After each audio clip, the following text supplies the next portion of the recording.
I've used that to help players too. I've had guys that say, well, I'm a little over it, so I put the camera in a different position and they're getting ready to go play a tournament, show them their swing, and they go, oh, man, I'm right on it. I go, hey, you're so good, it's incredible. They go play good.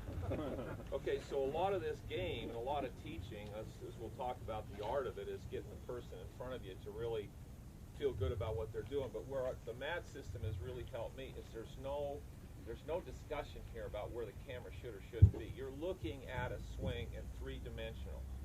So you can see, whatever you want to see. There's no discussion for angles and where you think it's on plane, not on plane, whatever. You can see exactly where it's at. So that's been a huge, huge deal for me, and I think for our industry. And I think that's something that all of you, if you have the opportunity, should take a picture of your swing, look at it in your camera angle. If you can get to the mat system, see what it shows, you might be surprised that maybe what you're trying to fix, you don't need to fix. Like I say, I ruined a career or handicapped a career dramatically trying to fix something that wasn't broken. That's a pretty sick feeling after about 5 years of thousands of golf balls and who knows how much mental distress. So, anyways. Thanks, Mike. Yeah, that's a good point. So, how you set up your camera, but what happens with the mat system? It's calibrated to 0, so we know what 0 is. So, based on where the system knows where 0 is. So, based on where they stand, we know exactly what their path is. We don't tell them to. We obviously have a little target for them, but the system will tell us where they are off that 0 number, so we know what 0 is. So, in terms of alignment, obviously, the one thing I wanted to cover a little bit was posture. As we all know, some of us believe or don't believe is that posture, foundation, building a house is a pretty good way of starting off a good golf swing. So, as we see here, just a few kind of alignment drills. Obviously, we know the tour pros have very good alignment. We see them every week on tour. Pretty much every practice session, they put something down to aid their alignment. And this just kind of proves how good their alignment are. In fact, some of the tour pros, we've actually noticed a lot, stand a little open. Now, let me give you a little bit of background, actually, about who this is, this composite is. This is a composite swing of all our tour pros. We've had thousands of tour players in there. Obviously, some are staff guys, some aren't staff guys anymore. But this is a kind of composite swing of those guys. So it gives us a good tour average of where these guys are. So you can see, obviously, they stand a little bit more open, certainly with the driver, than they do anything else. Hence why maybe, obviously, the ball's slightly more forward, but they do definitely stand slightly more open with the driver. So all those guys who are trying to kind of creep their shoulders back or anything like that, we actually find a lot of tour players who stand open with the driver. Spine angle as well, obviously it's hard to see. You can maybe look at the buttons on someone's jersey, someone's shirt, to see how they angle behind the ball. Yeah, we all know that that's right with the driver, but they actually tilt behind the golf ball pretty much less than a degree different with the driver than they do with the 6-iron. And I don't have it on there, unfortunately I can't do 3 swings at most, but they also the same with a wedge as well. So what determines where they are relative to the ball is obviously the ball position. And then their torso tilt as well, so they actually tilt the whole torso, about 10, 11 degrees behind, away from the target. So, so many pitfalls that I find when guys come in, when I've done fittings, I can just see them, they're wondering why they're drop kicking it or doing something, and they're trying to get more and more and more behind the ball. And I've seen some guys with like 20 degrees of spine tilt behind the golf ball, and no wonder they can't get back to it. So wonder why they top the ball and maybe do other things in their golf swing. So, the misconception that you really tilt behind the ball with the driver is only because it looks that way because of the ball position. And the mat system is able to quantify that. And that's the kind of same thing in terms of there I've got a view of down the line. You'll see the next page is obviously you have a little bit more spine tilt over the golf ball. And that's obviously, you can see there's a little bit more hip bend. So they actually do it more from the hips. This system measures the pelvic. We put a belt around your hip bones, so it actually measures how much they're actually bending their hips. So you'll see guys who may quantify certain positions. If they're slouching, we can actually tell them how much they're slouching because we have a baseline of really roughly what our hip bend, but what their hip bend should be or what ballpark they should be. But then we can also see if they've actually overdone it with actually bending more from their shoulders. Obviously, Mike will go more into that with injury prevention and all that kind of stuff, and making sure you can get in somewhat of a good position. Some people we understand can't get in that position, and Mike will actually go into that later on. But that just kind of shows we can actually tell people how they are and what posture they need to get into, ideally. The same thing, obviously, the next one is staying in posture on the way down. As you can see, their spine angle stays relatively similar. We know, obviously, from video we can see that, but we can see how they actually manage to do that is that they actually let their left hip goes down 18 degrees from where it started. So, they're able to stay more in posture because their pelvis has stayed on that angle initially, and their left hip has actually gone a lot lower to the ground. We see a lot of guys, I've seen a lot of guys on the mat system, and when you've shown them, and they're turning like this around and staying vertically upright, how can they get back to the ball and wonder why they top it? But they can understand actually their left hip needs to stay a little lower. Again, you obviously got to profile your clients to understand if they can actually physically get into that position.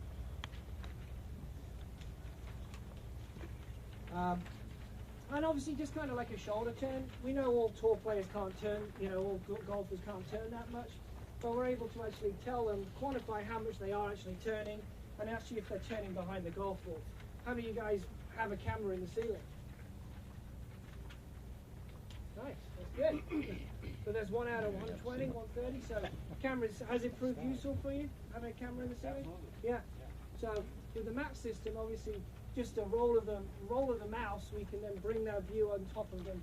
And again, with the markers and with knowing what zero is, we can quantify how much they are turning, if they're turning efficiently. And so these are just some good, I'll just print out some data as well, put it in the bottom, just so you get an idea of what these tour pros or some of these guys are turning. So if you want to kind of use this as an example, I want to give you guys that information to use that. And then again, rotation into the golf ball as well, looking how they clear their hips, are they closed, are they open? Again, there's a big debate. Is certain companies tell that the shoulders are open at impact. Some people tell them they're a little shut. Again, it's like where you're measuring from and what is zero. So we have our idea of what they do, and other places have other facilities, other manufacturers have similar ideas of what they do. But from what we see is obviously here with the iron and even with the driver, they are a little close, much more square with the driver. Probably the ball's obviously a little further forward, so they get a little more time to square up their shoulders. And this is a pretty good one as well. Again, we have a camera underneath. Funny story, actually. I was in a system, I was doing a session with a female who had a skirt on. And I flipped it underneath, and she crossed the legs like this. And, oh my God, there's a camera in the floor. So I assured her that I didn't want to see anything, so apart from how I could make her a better golfer. So that was quite a funny story. But again, by going underneath, we're able to see how center of gravity can work. And as you can see, the guy on the right in red is what the composite tour player is. And we see the center of gravity actually goes from right heel to left toe, and it stays quite continuous in a pretty nice straight line. It might curl a little bit as they kind of rest back on their heel at impact. But what we see countless times over and over again is the center of gravity looks like someone's on a heart monitor. It's just like this back and forth, heel toe, heel toe. And you actually obviously see why they strike it heel toe on the club. So being able to actually show how center of gravity can actually work in their favor to improve the strike pattern is actually key, and that's what the mat system can do. Taking that a step further as well, obviously, how can people improve their center of gravity? Well, obviously through good technique, but there's a way of actually maybe doing that these days now with technology through footwear. And I'm going to let Mike take over from there when it comes to footwear. We've done a lot with testing people, just putting them in different platforms and different shoes, and see what happens to their balance and how they move and what that center of gravity does. It's incredible how much better they get when you put them on a platform that allows the foot to work correctly. Now, your foot, okay, is designed, if you took your hand like this and you put it here and you push down on it, when you push down, your fingers go like this. If you pushed on a table, this would happen. That's what your toes are supposed to do. So when you pressure your feet, your toes are supposed to go this way. Well, most of the shoes that have your foot like this, when you pressure down, you got one problem right there. Your foot can't work the way it's designed to work, so all the muscles in the base of the foot aren't activated. Now, the big reason that shoes had platforms was for what? Spikes, for traction. Well, now that they can put traction in shoes without the stability, you're actually going to be better off. And we've seen a lot of things happen to people's balance and ability to hit the ball solid just by putting them in different shoe platforms. Okay, so you're going to see a lot about that. It's in every other sport they do it. Golf stayed away from it because it was a traction thing. But now, I mean, I wear these on a daily basis. There's no way you're getting me back into a really stiff-soled shoe. It never made sense to me before. I wore it because that's what you were supposed to wear. There is a stability story. Some of it, though, is force stability. And so what happens is it changes how the body reacts to ground forces. So when a person feels the ground correctly and their foot can react the way it's supposed to, it's amazing what they then adopt or adapt to in their swing and allow themselves to do. Balance is a huge deal. Your feet are your only contact with the ground. So the better contact we have with the ground and the better signals getting up into your body, the better balance and everything you're going to do is going to be. So it's going to be a big deal. You're going to see a lot of changes in all the companies in footwear. Thanks, Mike. Thank you. So, as Mike said, so if we can help, one of the nice piece to the puzzle as well is obviously getting people the right footwear, which you might see a big increase in improving their center of gravity and how they work through the golf ball. And I just kind of put this last one on as well in terms of arm angles, and then I'll open it up to the floor for questions. You know, everyone talks about straight left arm at the top of the golf swing. You know, you hear it from everyone, or you hear it from the guys on the range or in their foursome. And actually, the mat system allows us to prove that the left arm actually doesn't stay straight. There's about 10 to 11 degrees of bend to the left arm at the top of the golf swing, and obviously at address as well, they're not quite straight as well. I mean, if your arms just hang naturally, there's a slight bend to them as they are, but in terms of at the top of the golf swing, the left arm actually has about 10 degrees of bend in it.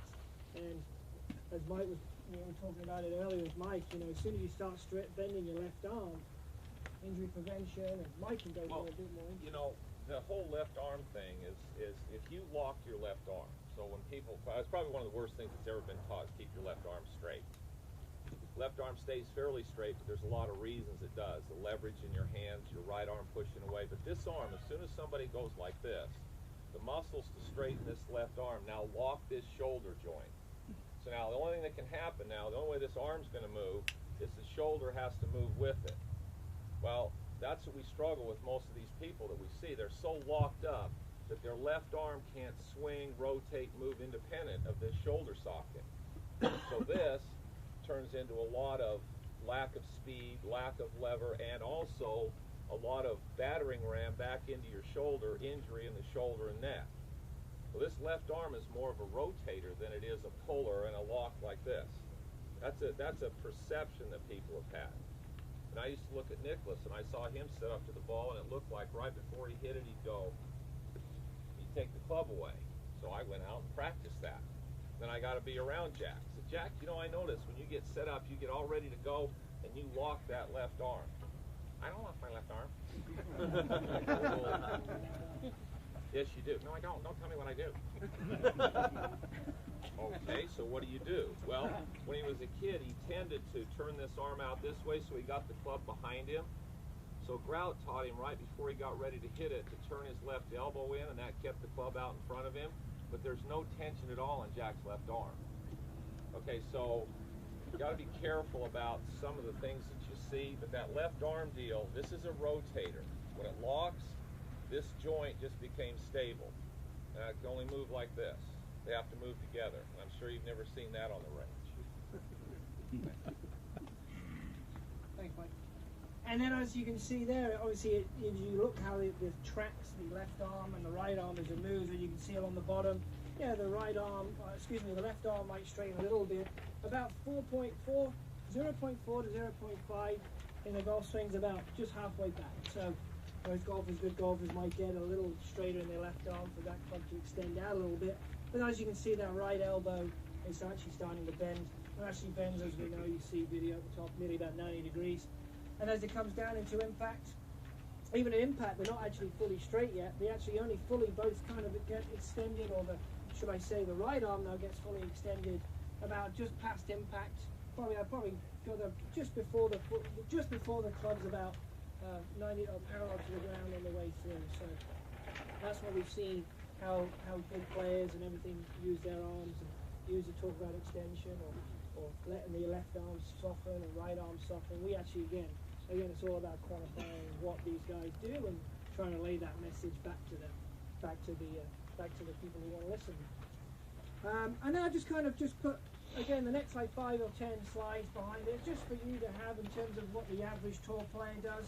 And as I said, we've actually captured thousands of golf swings, hundreds of thousands of golf swings on here with very differing handicaps. So we kind of had a look at what, different handicaps are kind of, in a way, kind of pigeonholed and doing.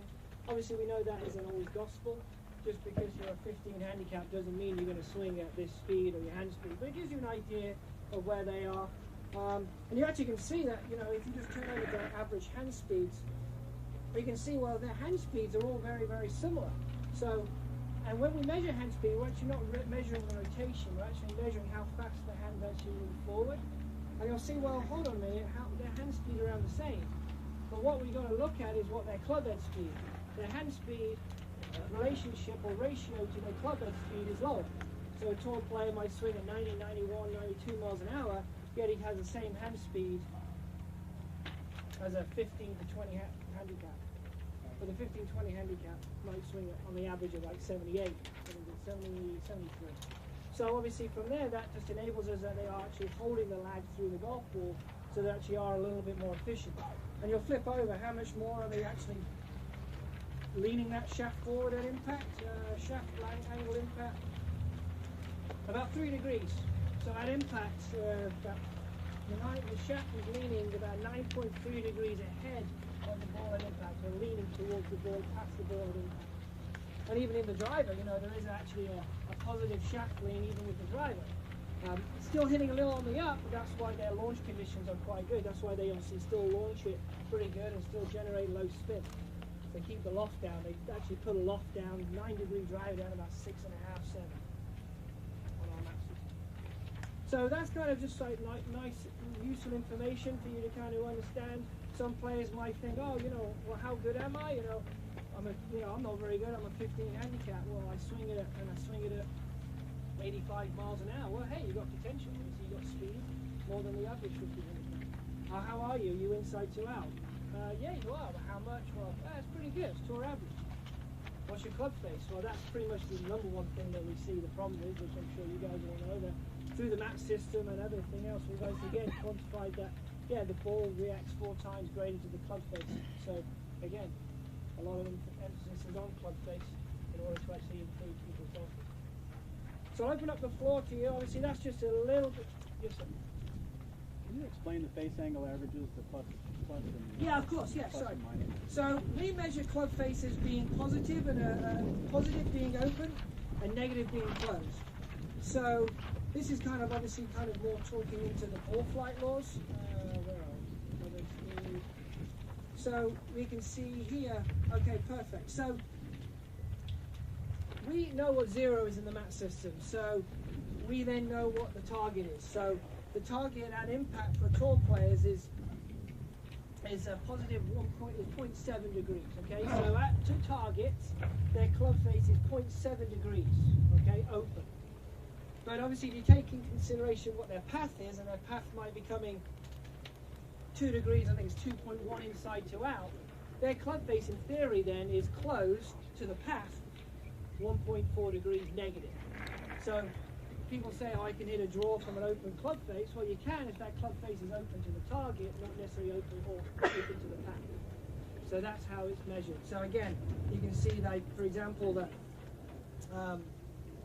you can see the higher the handicap goes, their target actually, they're trying to close it as much as they can, because they might tow it in more at address. So at address, relative to target, it might be closed, but because they come predominantly more across the golf ball, that kind of cancels that out, and in fact they're 1.5 degrees open, so that's why the ball will still fade. And then taking into consideration where we know they hit it on the face more, they hit it more out towards the toe as well, which can lead to a little twist, and you'll see the face spin open. It's actually pretty cool showing that on that system. We can actually go above, and frame by frame, they can understand what happens when the club hits the ball and show you how the club actually twists at impact. And then they wonder why their gloves are all rubbing out because they hit it on the center and rip off, there goes their gloves. So that's pretty pretty cool thing to show people at impact to understand. You'll have people. Sorry, excuse me. Go ahead. How long do these sessions usually last? If you went to do like an hour, 2 hours, like how long does it take? Well, if you want to kind of get the full bag, Yeah. I would go 2 to 2.5 hours that we kind of do. Okay. Again, if you want to come yourself, there's one right here in the desert. And if you want to come with your student, that's a great 2.5 hours to work you and watching the fit go ahead, but also doing the swing analysis part for them. It would be lovely if obviously when the guy came for a fitting, when the fitting was happening, if every instructor could come. Obviously, that's hard to do, to obviously make sure. There's always that question, isn't it? How do we fit golf clubs? Which way do we go with fitting? And Greg will go more into that. But we can break it down as much as you want. They do an hour and a half if you just want to do like woods or just irons. Putting is an hour. And that's something I didn't touch on either. We also, it's a whole game system. So it actually is calibrated to do putting as well. So the same data you see here, we actually have for putting as well. And we also can then show you the roll of the ball. We can show you how it's launching, when did it get pure roll, that kind of stuff as well. What's your shaft angle address compared to impact? What's your base angle from address? How is it affected at impact? So all these things we can actually measure in order to understand how people can improve their game. Any more questions? What's the impact location? Okay, so give you a little bit more information about that. So if you just say like the center of the club face is 0, okay? And negative means that it's, if you look on the heel to toe, that's the last page, guys, if you want to know. If you look at the negative means it's more towards you, so it's negative, it's coming to me. So obviously you can see tour player hits it 0.02 of a millimeter towards the heel on average. Whereas the high handicapper will hit it 5 millimeters towards the toe, positive. Hence one of the reasons why they lose it right a lot. If you see how a club twists and hit off the toe, you can go off to the right. And then again with the tour player, again you can see with the driver, that's quite dramatic, isn't it? You can see obviously they hit it a lot more towards the heel, and again the driver is positive out towards the toe. So kind of going back to what T.O. says, that enables us to why this, a speed pocket, I keep calling it speed slot, so I'm going to get fired now. Speed pocket, and obviously our inverted cone technology has really helped golfers to maximize these off-center hits, and you can see it can get quite diverse actually, so where they strike the golf ball. But so if you just think negative is towards the heel, positive towards the toe, and if you go up and down, negative is down and positive is up. So again, high handicap golfers tend to hit it a lot more down towards the sole of the golf club. As you all know, they like to pit, don't take too much of the divots, tend to pin, top the golf ball a little bit more than the backs. So, yes, sir. Angle of attack?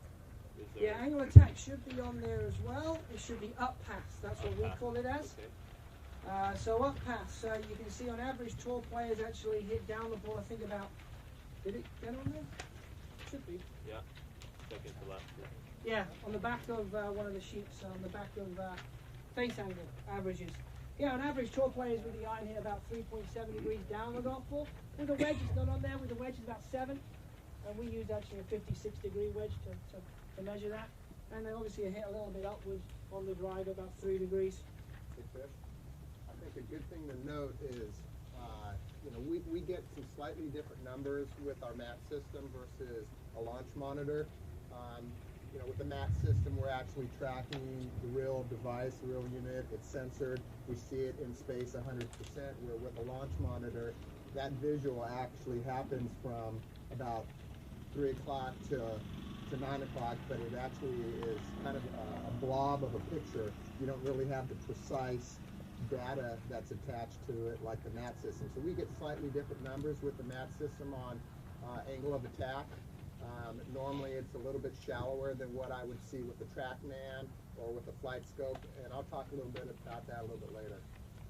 Yeah, but as Greg, right, if anyone's going to ask that, I've used all the launch monitors known to man, and I've seen some difference certainly in the upward path. But I'm still a firm believer in the mat system because we're measuring the entire club. We know what 0 is, we calibrate the room, we're measuring the entire golf club from start to finish. So I'm a quite firm believer in this rather than maybe sometimes what some of the other modifiers can do.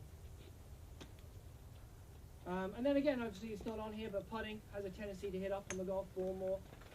It's not on here, but they hit up on the ball. And if you guys need that information, we can provide that. I'm sure we can send that. We can send it to the Southern California PGA, and they can distribute that.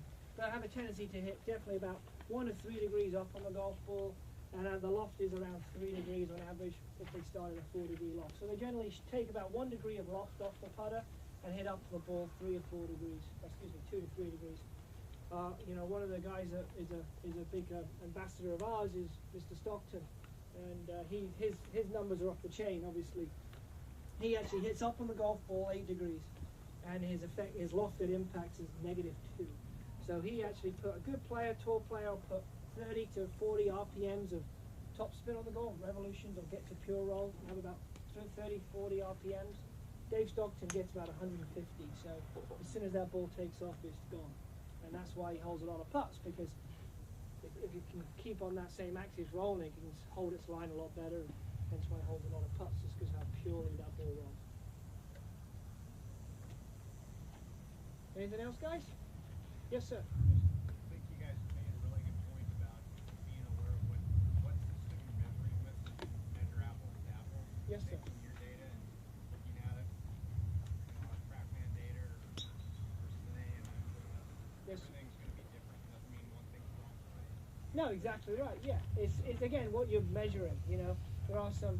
You know, if we go back to some launch monitors when it can do with putting, and we have putting as well. It depends. They're actually all very, very accurate in terms of what they measure, but it's what zero is. It's what they measure it from. So yeah, they'll all tell you that, you know, he's coming a little bit more outside than where it measured to. So they're all very, very accurate these days. But it's again what Mike said. It's depending on how you set it up, and you know, if you have any of these launch monitors, teaching devices, or fitting devices, you know, be sure to make sure that you actually get them calibrated. A lot of some can be calibrated online. They can send you downloads to recalibrate them, to get you the new fresh uploads. And I just really, really, really advise you to keep doing that, to make sure your systems are all up to date. Because once, if it's slightly off, you know, 1 degree, 2 degrees, or slightly off, it's might not be as accurate as you think it's going to be. But as long as you can get them calibrated and know exactly where you're lining them up, maybe get something on the floor and know where you're going to set it up every time, that'll make your lives a lot easier. I think we're done. Good stuff, yeah. Yeah. I mean, fish. So There you I'm go. thinking All right, for guys. field Thanks very golf. much, ladies and gentlemen.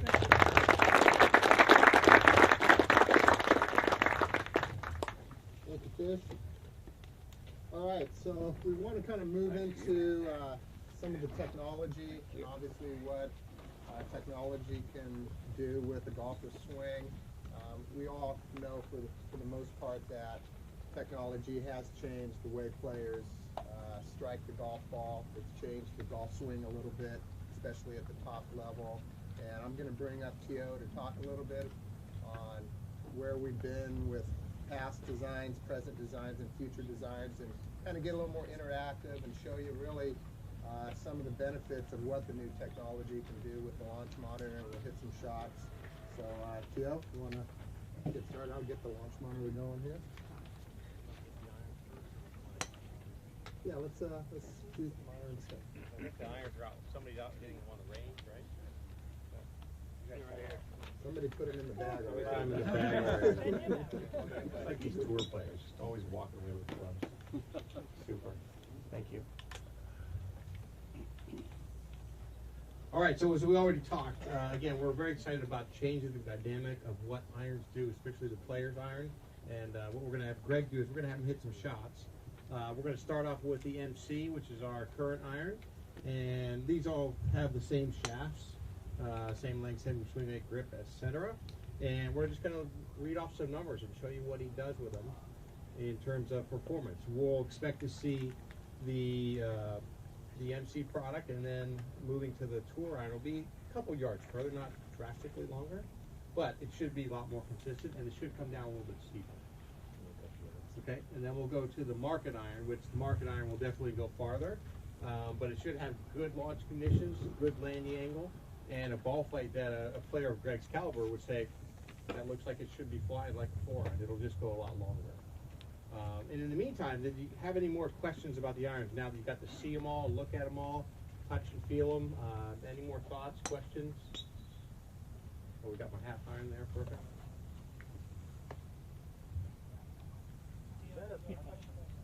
Okay, question. Cut iron. Mm-hmm.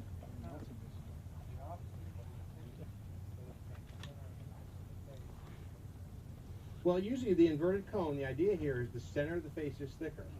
What you're trying to do is, we go back to this thing, right? When you make an iron that's a consistent thickness, what you get is this kind of ball speed off the face. What you're actually trying to do a little bit is take an iron like, what this iron really is an iron like that would be this tight, up higher, and we actually slow down the middle. So what inverted cone does is it slows down the middle to bring it within the limit, but also to spread out that curve. So that's why it's a little bit thicker, and if you look at all of our metal woods are the same way. I have a metal wood cross section here as well. Then you can see in pretty good detail the same thing. It's fairly thick in the center. And what that does, it slows down that middle point so it's not as hot.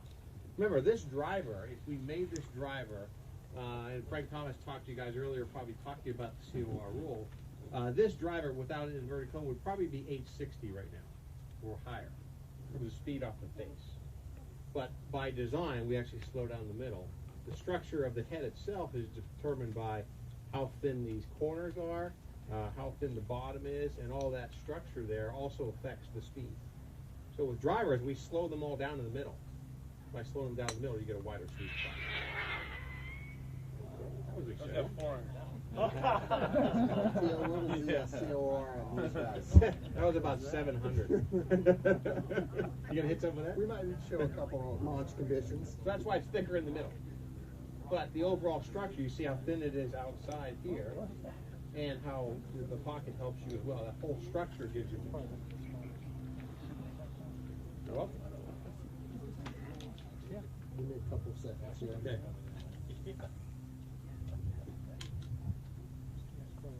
Now, one of the things, and we'll talk about that a little bit before he gets there, is this is the cutaway of the fairy wood. Now, fairy woods, this is the rocket balls, we're not at the speed limit. This one is about 805 on a rocket ball, 805 to 810, and you can see it's constant wall thickness because we're not fast enough to be able to slow it down. So when Benoit Vincent, who's our chief technology officer, you ask him, what do we do next? And he's French, so he has a little French accent, which I can't do very well. But he says, we will stop when we have to put inverted cone in fairy woods because they're not fast enough yet. So our goal is how can we get them up to the limit, and then beyond the limit. Once we get them beyond the limit, we'll put inverted cone in, slow down the middle, and spread it out. So you can predict what we're going to do in fairy woods for the next 3 to 4 years is try and get it faster and faster. But the same challenge from a structural standpoint. An interesting thing we do in engineering is this was an old Harley-Davidson model and a little bit of a joke. What they would say is if it doesn't work, make it thicker. If it works, chrome it. So whenever you talk to an engineer, first level engineers, you get out of school and you try and make a structure last longer. If it breaks, you just make it thicker. So that does a lot of things, but it's a pretty simple concept to think about. So what we try and do is, same thing here, is if it's too fast, make it thicker. The structure is you want to make it thinner on the edges, so now it has more of a trampoline effect for the middle section. And a trampoline, interestingly enough, when you think about a trampoline kind of works like this, right? It's got the most spring in the middle and not so much spring on the edges. So we're actually trying to make a flattened trampoline, if you will. All right.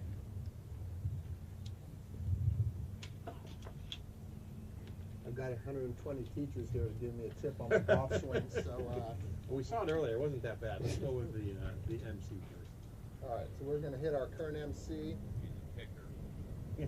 Those are all those divots from about I've already 22 hit 40 shots. shots. You can't even. I'm a superintendent string.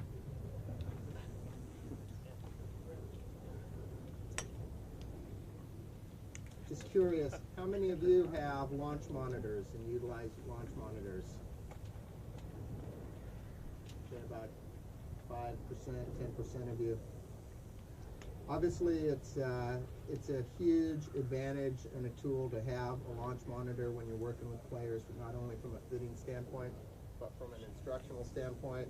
And I think our goal today is to help you see what the numbers are and how that correlates visually, because if you don't have a launch monitor, I know you all have a good understanding of what proper ball flight technically looks like, but it's amazing how far off a lot of people really understand what spin and angle of descent and all the important variables of getting proper ball flight, what they look like. So we'll spit out numbers and help you make sense of them visually. What about, how many of you have something that just shows club head speed, ball speed? Do you have anything that, I mean, you don't have to have the whole TrackMan or all that, but you have, how many, raise your hand, how many have that? I would suggest strongly, and we'll talk about it in a minute, that you can get things like that for a couple $100 that'll give you club head speed and ball speed. Close enough for what we'll talk about in a minute. That's a very important thing relative to efficiency, which we'll talk about here in a minute. And from a teaching perspective, trying to get your students to focus on what's really valuable for them, that's critical, because they're going to trust technology more than they're going to trust you. That's unfortunate, but that just happens to be what it is. Oh, it's a ground. This is ground. Okay.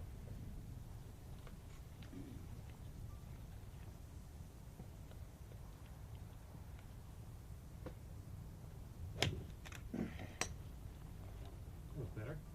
Pretty solid there. Yep. Solid. And that's the standard MC4 iron. He's going to hit that 190 in the air. It's going to come down. Where's our descent angle? Ball speed was 131.7 miles an hour, so pretty consistent with what he would hit that club. Yeah, perfect. Okay. All right. And we'll go right to the new Rocket Blades Tour. So remember that number, 190. Ball speed was 131.7. Launch angle 14, spin 4,600.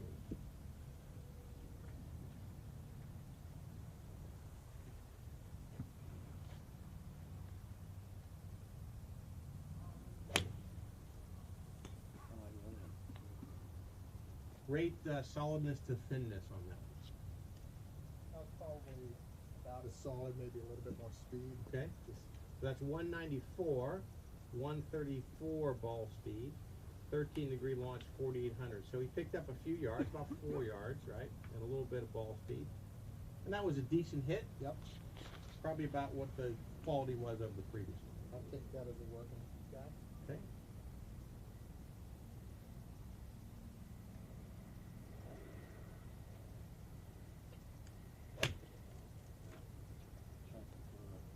That was a little miss hit. You know, the one important thing to understand when you're utilizing a launch monitor out on a range, it's important to realize what golf ball you're hitting. Typically, you know, you have two-piece, low-spin golf balls on the range, and that definitely affects spin rates and launch angles, and not as much speed, but definitely spin rates and launch angles. So, you know, the more that you can test, you know, when you get to a final test with a good player, a golf ball that has a little bit more feel, a little bit more spin, you're going to get a much more indicative ball flight, obviously, out there. When you have such low spin golf balls, typically you're going to see, you know, these low spin shots, and you're going to feel like you have to go up with loft for a lot of guys to get more spin, especially on drivers. But then when he gets out there with a spinnier golf ball, all of a sudden the guy's spinning it through the roof. So just, you know, keep that in mind when you're working with players. Question in the back. I thought I read somewhere that it was better to hit off a lie board. Off of a lie board? Is it divot? Yeah, I just don't see how, you know, hitting off of a lie board really resembles what you're going to do playing golf. Neither did I. It's just why I was telling you what I read. Yeah, I mean, it makes the contact clean, but as you all know, when you hit off of a lie board, what does the guy do? He hits it straight up in the air, easy to hit, can't miss the shot. It's like hitting off of a mat. So to me, that's not really a good indicator of what's truly going on at impact. All right. Okay, we'll go to the next. Well, we want to go the full. This is the full dosage. So remember, he was about 4 yards longer with the tour iron versus the MC.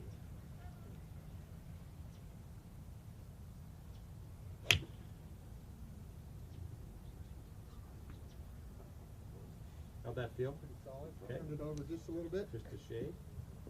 Spin came down a little bit, but 210.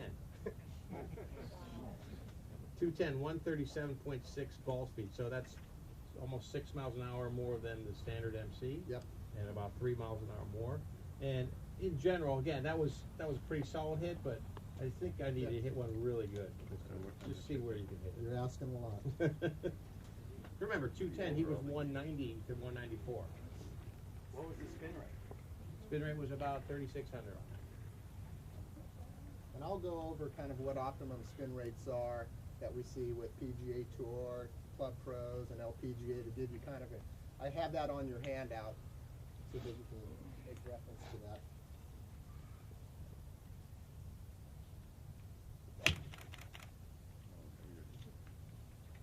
Another good one there.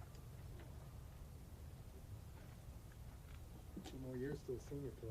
207.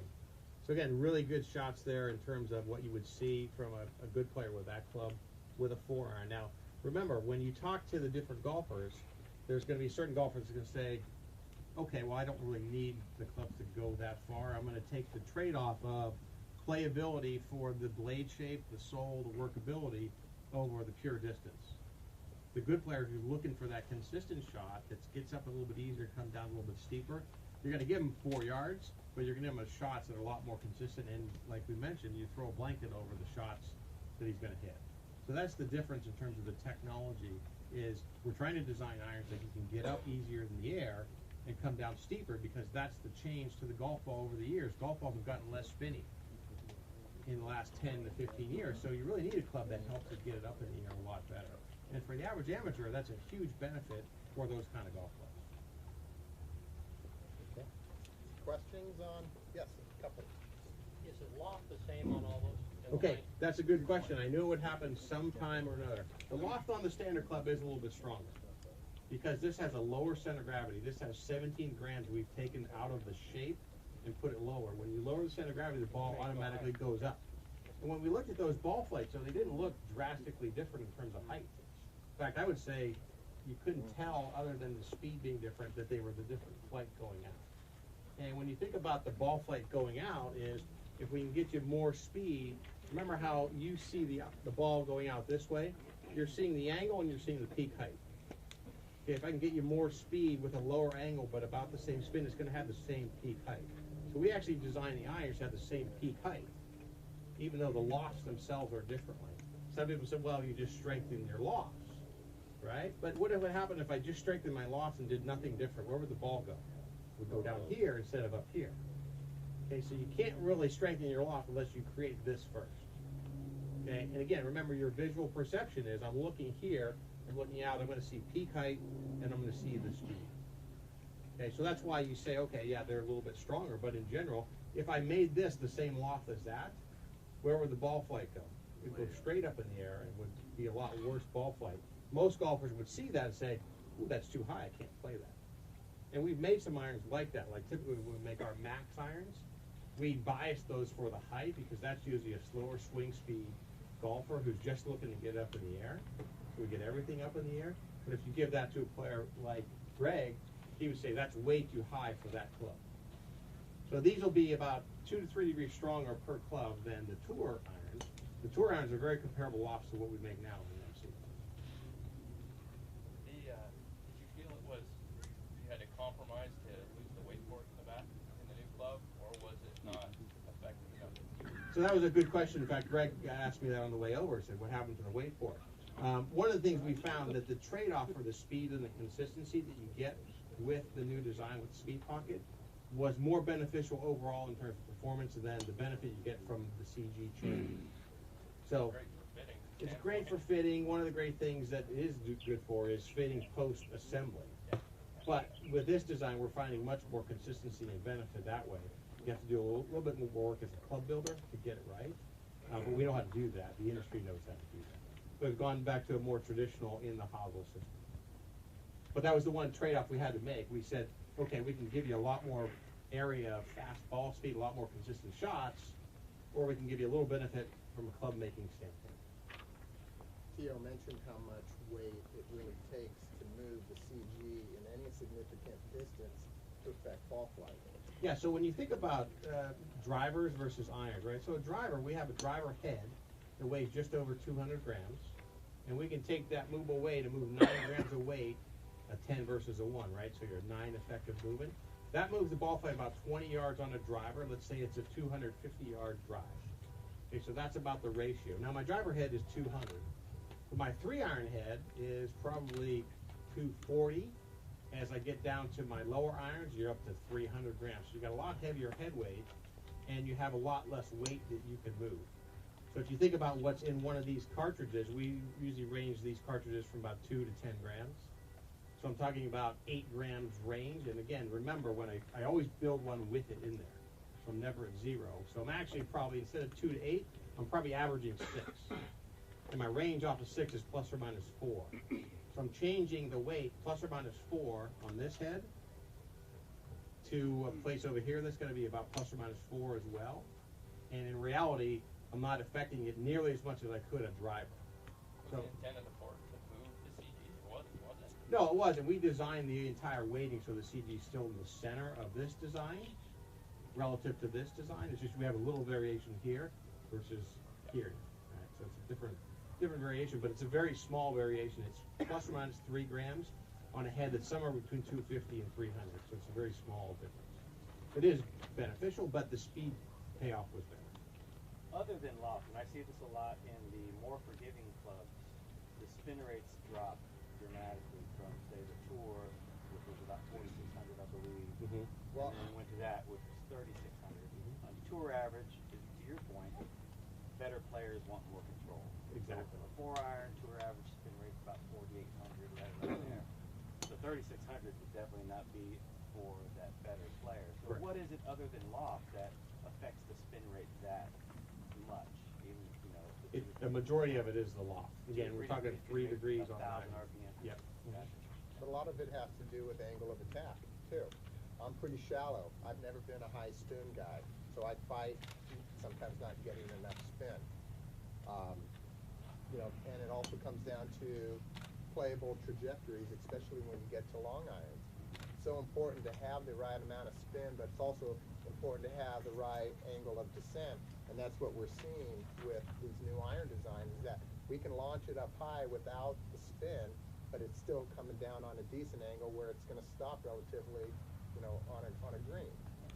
So playable angles of descent are huge, and when I'm fitting our top players, I'm definitely looking at that number for the most part when you start getting into the 4 irons, into gap fitting, into hybrids, into fairways, and especially into drivers, and I'll go into that a little bit more, but you know, the old misnomer about we just want to launch it as high as possible with lower and lower spin is not necessarily always good, especially when you get to the driver, because you know, if you have a ball coming down like this with the driver, even though it has very minimal amount of spin, under 2,000, is it going forward when it lands? No, it's not. So there is a point of no return where just launching it high with low spin is not necessarily going to benefit the overall distance number. And one of the things we learned this year, wasn't surprising to us too much, was racquetball rescues on tour. In general, weren't really played by a lot of tour players for 2 reasons. One is they went too far, and the second reason is they were too high. And if you're looking at that elite player who's looking for the vertical descent angle and a gap, those clubs weren't as well liked as our previous Rescue 11 that we made. So we have a majority of those in play versus the racquetballs. And some things we're learning as we make these higher COR clubs. We actually had a lot of guys have success instead of going with the 3 racquetballs rescue, going to a 4. Because it's a similar idea where you can get more loft, more spin rate, and that helps you bring the ball down a little bit steeper. And we talked a little bit, Tom mentioned some numbers before on drivers.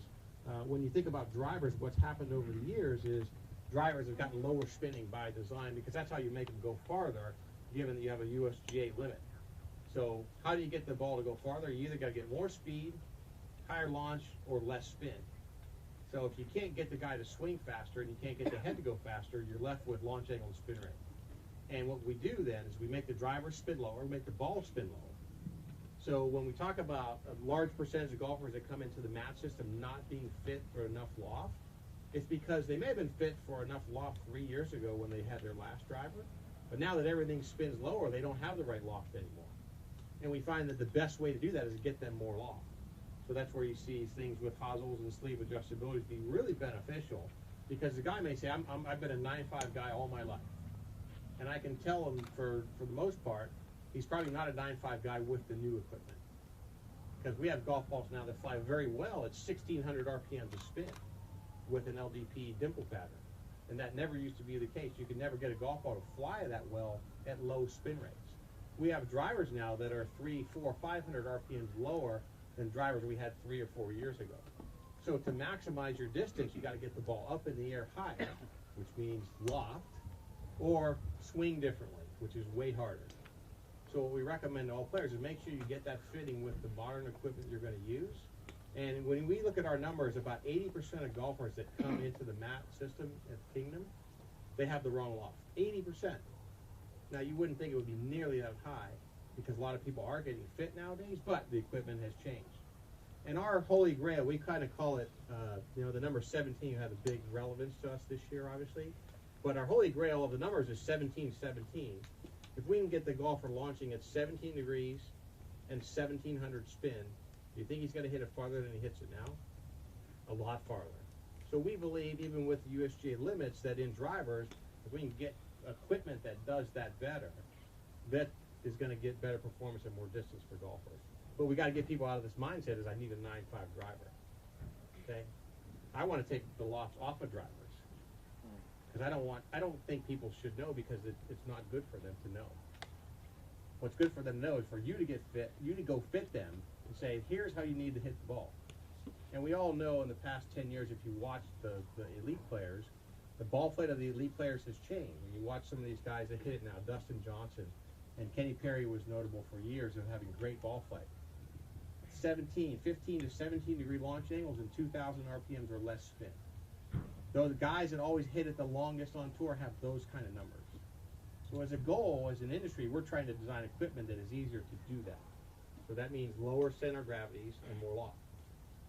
From a fitting standpoint, we've got to be talking more loft all the time. Now, there's a few guys, Bill mentioned before, hey, I'm spinning it too much. We know there's a pyramid of golfers out there that sometimes they do have that problem, so that's why adjustability is so key to do all that. I think that's a great segue, Tio, into talking about fairways and what we've seen in general since we came out with the Rocket Ball fairways. Because they, on average, a tour player spins a fairway before Rocket Ball somewhere in the mid-3000s, launching it anywhere from 9 to 11. We've been seeing the launch conditions with the Rocket Ball's fairways go up about a degree, but the spin rate has been the big story of what it's doing. We're down in the low 3000s now with spin. So the movement out on tour and the movement fitting that we've seen is, the guys start off with their typical 14.5 or 13.5 type of loft out there, and they can't control the shot. It's coming off too hot, too low spin, and we've worked a fair amount of tour players up into the 16-degree range on 3-woods. Now I have just a stock 15-degree head here, and then I have a 4-wood at 17.5. And we've seen a lot of guys go with the 4-wood lofts as their 3-woods now because the spin rates are not getting above 3,500. Exactly, Greg. That's a great point. One of the things that we talk about, and he and his dad know it well, back in the old days of wooden heads, when these were the drivers, the loft of a fairway wood was 16 degrees. We knew back then that you need loft on a fairway wood. It's the hardest shot in golf, a long club off the ground. So how do you get them up in the air? You give them more loft. So when you think about what we're doing now, the change in golf is we're able to reduce the spin rate. In the old fairway wood model, good players would take that fairway wood, and some of them, Greg's numbers were actually conservative. If you look at a player like a Justin Rose or some of these other guys, you're talking 4,300 RPM to spin on a 3-wood. What does that shot look like? It looks like this, because the launch angle is about 7 degrees. And when you can change them to performance of a fairway wood that has a lower CG and more speed and the weight forward, you can actually get them to be about 10-degree launch angle and about 35 to 3,100 RPM to spin. When you talk about Rocket Ball's distance, we did the 17-yard claim. and we got a little flack from that in the industry, but that 17-yard claim was a conservative legal claim. We actually had data that said it was over 20 yards. But we had to go 17 because advertising, both on TV and in magazines, has to go by a 95% statistical confidence level. So that means to claim 17, you actually have to have 21. So in our data, we had 21, and we were able to claim 17. But of that 17, 7 of it was from faster speed, 10 of it was from reduced spin rate. So the same conversation we had with the irons and the driver is, now to get you the ball flight that's normal, you got to get more loft.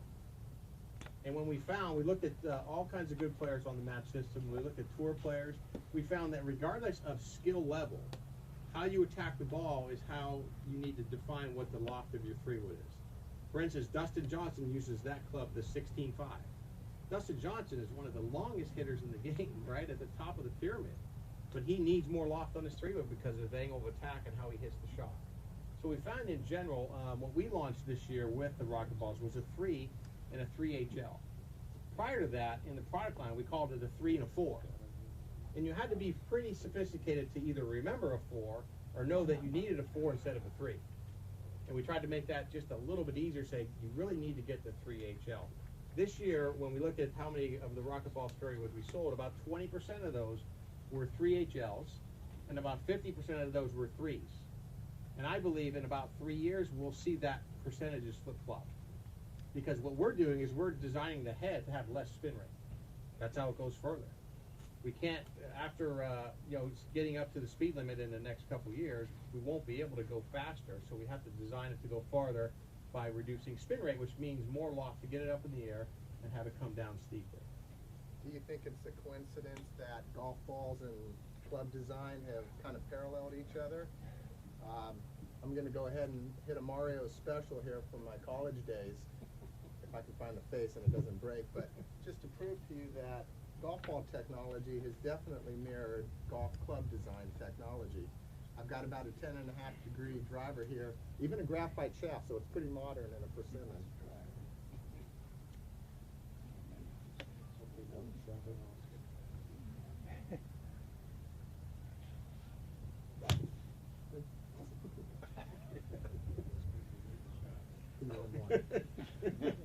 That was a little toey, wasn't it? Yeah. What is that? Hold on. Let's spin rate about 700.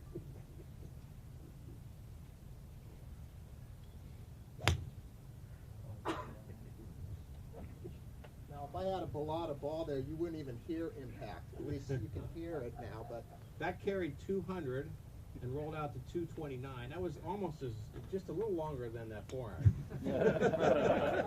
Spin rate was 1900 on this one. The last one was 1200. so give me a Bellata with spin that launches higher and spins more, and I'm going to get 20 more yards to carry out of that. We had a story in the beginning. Mike actually has a daughter in college. You want to tell that? You want me to tell it? My daughter had never seen persimmon. She just started playing golf in her junior year of high school. So last year we were out on the range and she was complaining about whatever club she was trying to hit. So the next day I went back in my closet and grabbed my old McGregor Iomatic driver. So we got out there and she started hitting balls and she was, this and that and the other, about to fix this, fix that. I said, why don't you try this one? And she set it down and she goes, what's this? I said, well, that's what I grew up with. Let's see you hit that one. And I mean, it was low left. She couldn't get it in the air. She goes, I wouldn't even play with it. You can't play with this. Well, yes and no. The ball doesn't fit it, but it's made it. I mean, when you do that and you hit it, you can see just what technology has done in the last 20 years. I mean, it's changed the game. The ball and the club, it's unbelievably different. Like I say, a lot of these kids now, they've never persimmon. What's persimmon? That's just put furniture polish on or something. They don't even know what that is. Whipping on the club? You got to be kidding me. So it was interesting to see her perception. She was very happy with going back to that. My dad still has a permanent indentation in his thumb from whipping clubs for 50 years. Yeah. It'll never go away. Wow. But the opposite's true, that if I got a very spinny ball, an old Bellata, with a modern head design, you're going to see a ball flight that technically is not very controllable because it launches high and spins too much. So it's they've married each other nicely, the development. Why don't you go hit some 3-woods with those two Yeah. different 3-woods? So I'll pass this part around. I got another half head. This shows the rocket balls now. The crown on this club is 0.4 to 0.6 millimeters thick, and it's got all the weight front load with the speed pocket. So by design, we're going to get the ball up in the air, faster speed, and we're lowering that crown weight. So that's overall what fairwaywoods have done the last couple of years is continue to lower that weight.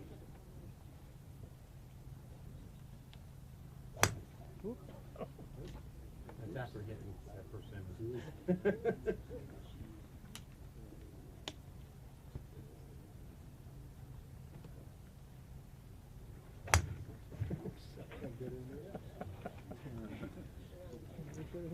All right, next.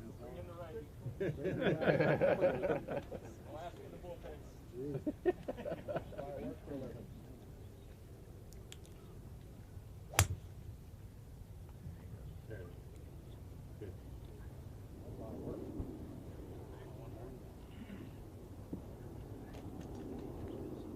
All right, 234. Good launch. 10 degrees. About 4,000 spin.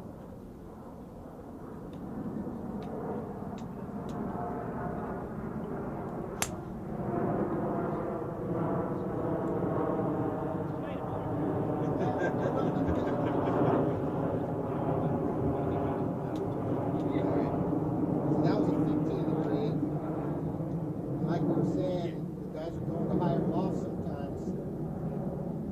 3,200 spin. That was good.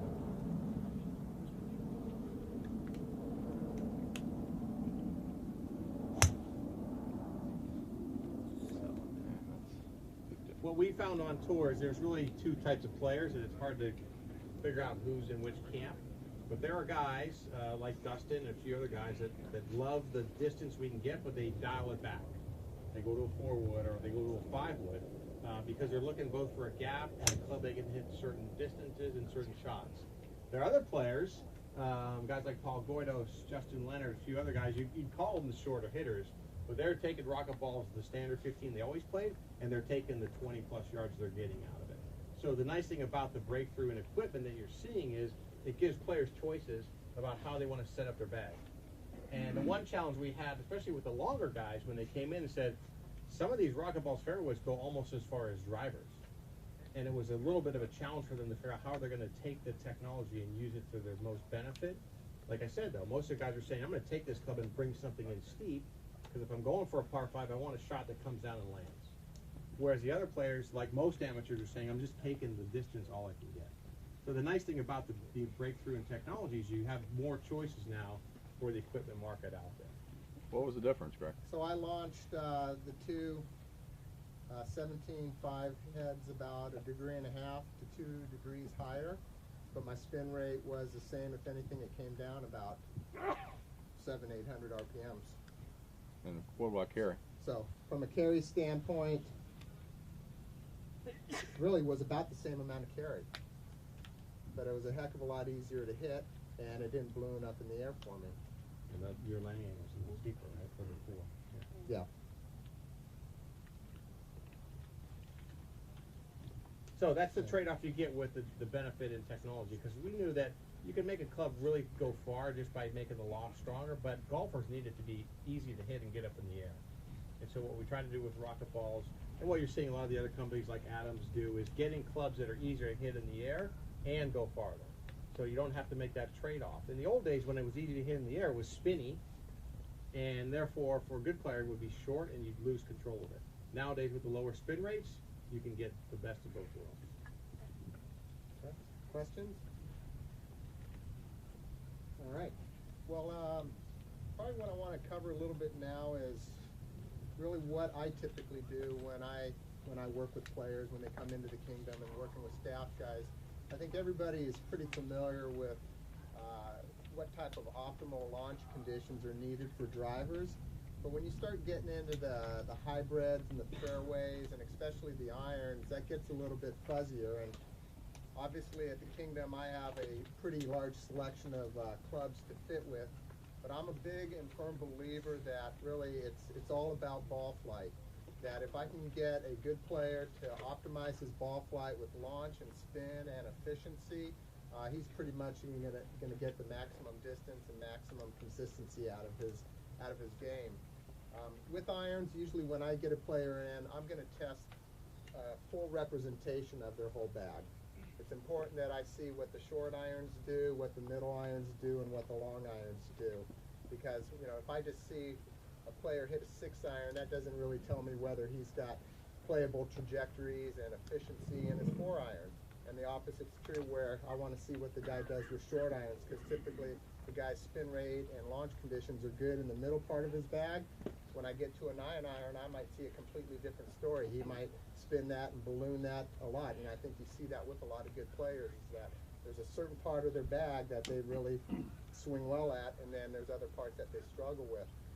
So the most important thing that I do is I get the guy's clubs in, I check his lofts, I check his lie angles, I make sure that I know where my starting point is. Because with lofts today, they're all over the place. You could have weak lofts, strong lofts, and that really, as Tio and we believe, that affects spin rate probably the most, other than delivery of the golf club. So I'll spec his clubs out, and then I'll have him go through kind of a 9-iron, 6-iron, 4-iron test. And on your sheet, you can see what PGA Tour launch conditions are like. It's very important that you got to understand that that is an average of 1,000 players. It's not definitely the optimum, but it's an average. There's guys that make $1 million playing above the average, and guys that make $1 million playing below the average. But in general, that's what the averages are. So I always kind of use that as my place to get to optimize a guy's ball flight. You're not going to get everybody there, but as long as they know where their shortcomings are, that's the important thing to do. So just to give you an idea, I'm going to hit, so you can visually see the difference between what is optimal and what is not optimal with irons. I've got kind of the two extremes where I have a higher launching, soft shaft, lightweight graphite shafts in our this last year's rocket ball heads, and then I have our muscle back irons in a C taper shaft. C taper shafts came on the industry over the last year and a half, and they've been a shaft that have done a wonderful job with keeping spin down. Probably the lowest spinning shaft I've tested with players, even lower than Dynamic Gold X100s. So it's a good shaft option if you're fighting spin or you have a player that is low with his launch and spin conditions. So just to give you an idea, I'll hit a 9-iron here so that you can kind of see. Hopefully I can produce a lower than optimum spin rate with a pretty stock shaft. A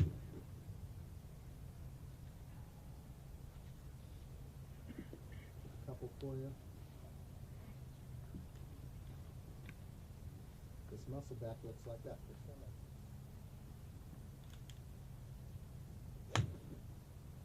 Because the muscle back hasn't changed in 30 years.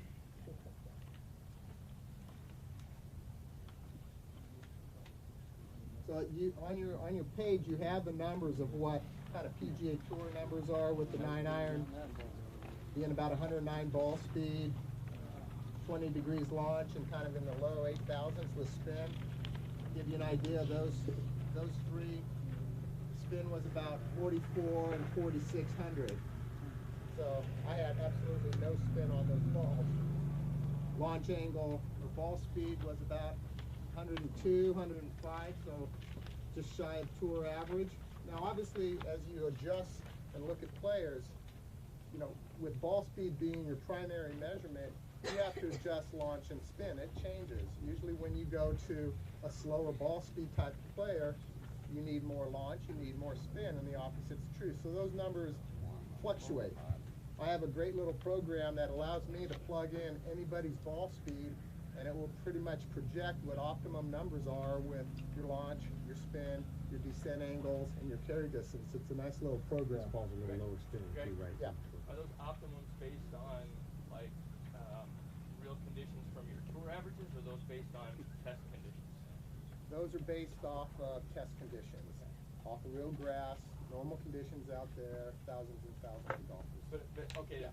they're in other words, they're With not real- based with- on like an Iron Byron swing test. No, that's live player They're testing. based on okay. Yeah, so that's not machine testing. So now let me take a completely opposite type of golf club. And those two carried 137 and 32. Both of those two shells. So here's a graphite 55 gram shaft, R-Flex, cavity back end. Lofts are a little stronger, so that's one thing to always pay attention to.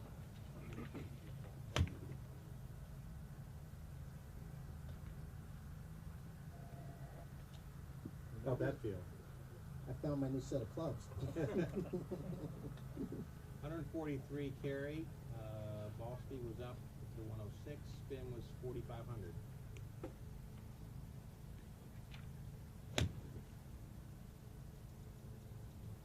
You can see a higher launch. Obviously, that's the launch and the spin. Now, interesting Yeah. enough, remember, this is a club with a strong loft compared to that MD he was hitting, but it's got a soft shaft and weight very low, so he's still getting similar ball flight looking. Yeah, and my spin's not changing dramatically on that shot. I mean, I'm still in the mid 4,000s. Once again, a low spin golf ball, but my carry distance has picked up 10 yards. It could be your new set. I know. Getting old, you know. All right, so let me hit some 6-irons.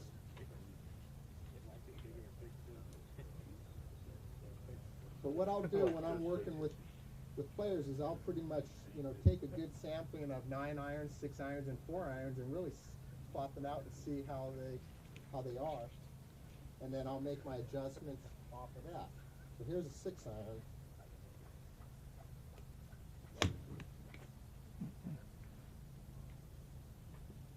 Nice twirl. You always recognize that tour player twirl. It's really cool. That was 178. Spin was 6,200. Seems weird. Go spinning on that one. Yeah. And as you can tell, a good That's 6-iron spin is just under 6,000 for tour ball speed. I'm not quite at tour ball speed. That was 124 miles per hour, and tour ball speed is 3 to 4 miles per hour faster than that.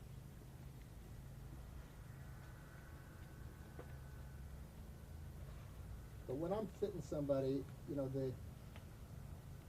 I'm very careful not to jump over into the instructional side of things and teaching side of things, although teaching and fitting go hand in hand, and you definitely have to understand golf swing fundamentals and principles to understand what's going on from a club fitting standpoint.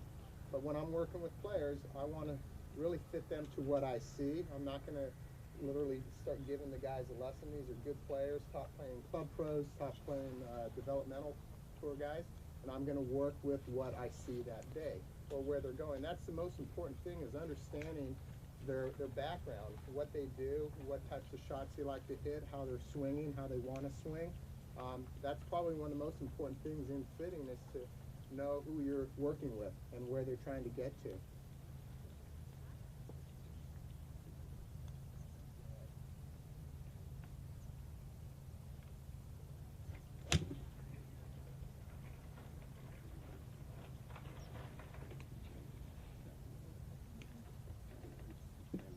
So it's pretty obvious that you can see higher launches. 178, pretty similar distance. All right, about 5,800 spin, and a little bit higher ball speed.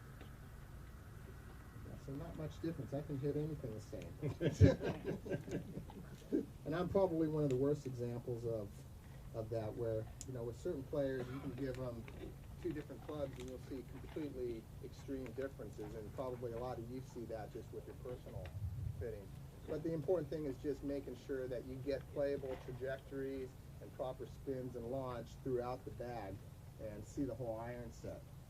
You might not have the options that I have. That's the big thing. A lot of the industry is just basically fitting off of 6-irons. So sometimes it's important to try to get a long iron to really determine what that breaking point is in the set before they work into their hybrids. Yeah, so that's kind of the thing on good player fitting. When you get into drivers, like I was saying, driver fitting, you know, we're all pretty comfortable with the numbers, but the most important thing to me is making sure that you're maximizing distance there, and making sure that you're maximizing the angle of descent and the rollout.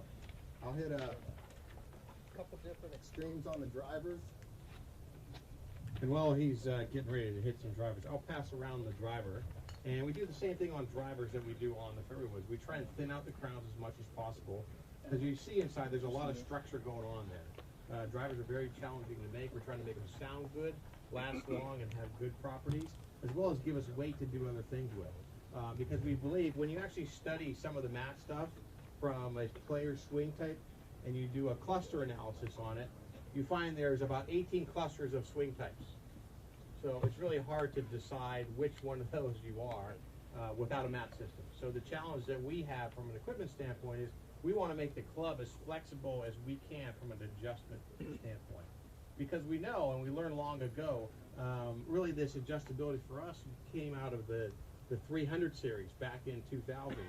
And we were trying to study all these different players and find out what the best driver was. And we found out we couldn't nail it down to one, so we did 3. And we had some smart engineer at the time, and it wasn't me, I won't take credit for it, but somebody said, why don't we just make one we can adjust? And everybody said, ooh, that's a good idea, but we can't do it. So it took us 3 years from that point to come up with an R7 that gave us great flexibility. And what we used to do on tour back then with the 300s and the 500s is we would make a head, and then we'd weight up the heel for some players, and we'd weight up the toe for other players, and the back for other players, and have all the different lofts. And when you got into the tooling of all that stuff, it became ridiculous in terms of the amount of energy and effort, not only from us, but from the standpoint of the player trying which one do you like. Because the player might get excited about the shape. Oh, I really like this one, but it might not fly right. So then he would say, give me that one that flies like this, where we'd have another club that would fly right, but he wouldn't like the shape.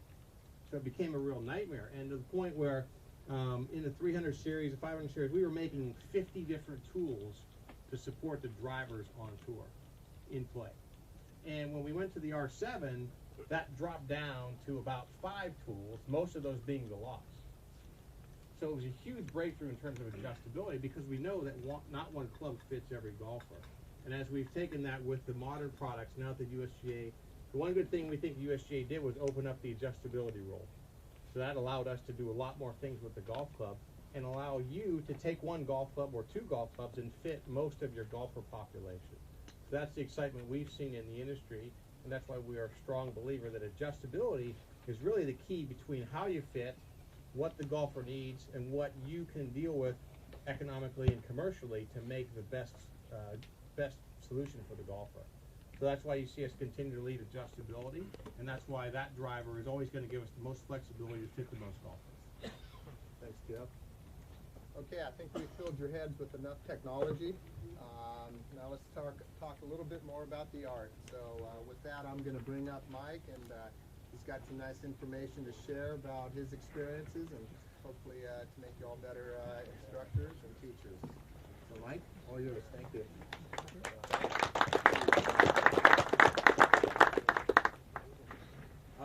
I'm going to hand this around, this box. I actually finally, after 35 years, got conned into writing a book. If you're interested, take one, look at it, whatever. What I found in instruction, one thing that I'm really big on, nobody's right, nobody's wrong. You know, I really struggle with our industry. There's so many ways to play golf. It's really interesting where everybody's trying to go to their little group and say, well, we've got all the answers or we've figured it out. Well, the reality of instruction in my life, I don't see too much that's new. I see some new packaging, some new verbiage for old concepts. A number of the different methods that are out there now that they put terms on. I worked with guys years ago that did almost exactly the same thing. They just called it something different. So our industry has a lot of people trying to showcase their talents, which I understand that, set themselves apart. Okay, but the reality is there's a lot of ways to do it. So what I've tried to do with like this book is not necessarily say this is how to do it, but talk about some things that regardless of what method you're involved in can potentially help you get your students a lot better. So that becomes a really big part, I think, of this teaching industry. The more information we can get from each other, that we can help these people enjoy the game more and get them involved in it more, the better our jobs are. Now, from Jim's perspective, I know he couldn't be here. I would hope that all of you will, as Greg said earlier, say a prayer for him that he can get feeling better. I can tell you that almost every one of us sitting here today, Jim Flick, Bob Toski, and that original Golf Digest school, they made our professions what they are relative to what we make and what we do in golf instruction. Whether you agree or disagree with who they are and what they teach from a method perspective, what they've done for the game and our profession is phenomenal. So anytime you have an opportunity with any of these guys to tell them thanks, whatever, it means a lot to them because they put their whole life into it, as a lot of you have. Probably over my 23 years now of being involved with Flick, the biggest thing I learned from Jim relative to golf has very little to do with the game itself. It's his commitment level to every single person that was standing in front of him. It didn't matter whether it was Tom Lehman, Jack Nicklaus, or Mabel Schwartz, who was just starting golf out and didn't know which end to hold on to. His commitment to that student was exactly the same. I watched it day in and day out for 11, 12 years in golf school, seeing thousands of people, and he's like the frickin' Ever-Ready Bunny. I mean, I couldn't keep up with him. And every single person, he knew their names, he knew what was going on, he was quick to give them compliments when they needed it. He was also not afraid to say, well, what's this little pity party you got going on here? You seem to think that you're more privileged than everybody else, that you're going to learn this game, so you think you can buy a game, inherit a game. No, you can't. Anybody who's any good in this game's earned the right to be there. It's a marvelous game. All of us have a huge potential to affect people's lives because the game can do that to them. You know, so, but they've got to earn it. They've got to be able to spend the time with it. So hopefully what I can do today is maybe give you some ideas so that when we get into all of this, they spend the time on the things that are going to be most valuable to them. Now, all of the information these guys have given, I mean, this is phenomenal stuff. The science of what's out there is incredible. But at the same time, you got to be a little careful with science because you can overfeed people information. And I was also very fortunate when I was first really started playing a lot. I ran into a guy by the name of Joe Nichols. Now, I don't know how many of you know him, but there's a couple of companies out there which I went and they came over to my house and showed my daughter how to hit a golf ball. And they said, we've come up with a drill that'll really help you to hit the ball better. So we want you to hit the ball and pull the club back. We've come up with this drill to help the acceleration and deceleration patterns in your swing. Now, I have a question.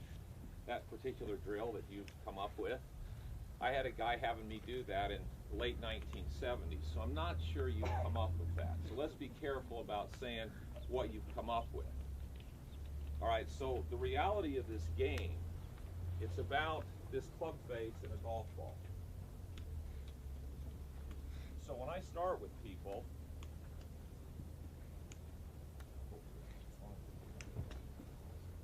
no, look, it's my club face here. Here we go. Here's the deal.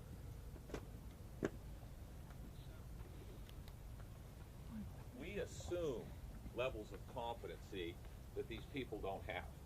And I'm talking even some pretty good players. So the first thing I start with people is I go, okay, here's the game. Club face, ball. It's make the club face run into the ball on a path with the face in a position to control the spin and the trajectory on it to get it to go where you want it to go. Okay? Pretty good, right? So then I say, all right, here's how you hold the club face in your hand. So I put it in their right hand so they hold it.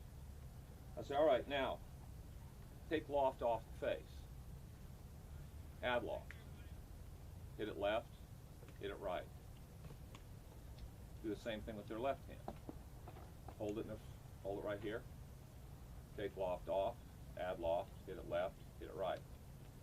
Take your thumb and stick it out. Now you're holding that face, low, high, left, right. Right here. Here's the game. Now this plays a big part in it, but here's the game. Most people, we assume that they understand what this face is, to how to control this face. Now this game is very confusing because you got this long shaft with this club head down here, and you got a round grip. And people take a hold of that round grip, they have no idea the relevance to that face. When I'm hitting a shot, and I'm sure a lot of you, they're players, I don't feel a round grip. I feel this. So once I put this in people's hands, and I start to show them how to use their hands to control the face, and then you set them up to the ball and you say, okay, now take the club face and run the club face into the ball. It's amazing how much better they get right there. Because now they have a sense of the face and what they're trying to do with it. Now, I don't know how many of you have tried that with people, but I would suggest you try it, because we assume levels of competency that they don't have. And one of the big problems that I've found in my teaching is the same thing, assuming somebody knows something. And so I go to the next step. Here's where a lot of the tour information is really scary. It's not that it's wrong. There's none of this stuff that's wrong. Just where does it fit in the learning curve or the priority list of the person who's listening to the information? You take these tour players, you can do pretty much anything you want them to do with their bodies, with whatever. They can put the friggin' club face back on the ball. Half the people that we work with aren't even sure that they have arms that come out of their bodies, let alone they have any control of face. You know, they're like this. And so it's not that the information is wrong. You just have to start to ascertain, who are you dealing with athletically? What is their background? What can they and can't they do? Because if you go down a road of trying to get them to do something that in theory is better, but it doesn't fit where they are either physically, emotionally, or time constraints, it's a train wreck. Nicholas made a comment. Jim more than myself, but I certainly have been able to spend a lot of time around Jack over the last 20 some odd years working for him. We asked him, define golf. Here's what he said. Golf is a game of emotion and adjustments. And it's being able to read yourself, both physically and mentally, at any point in time to pick the right shot to get the most out of your game. Now, Jack's the type that he just comes up with this stuff. And then you ask him, what did you say? He has no idea what he said. But it's profound.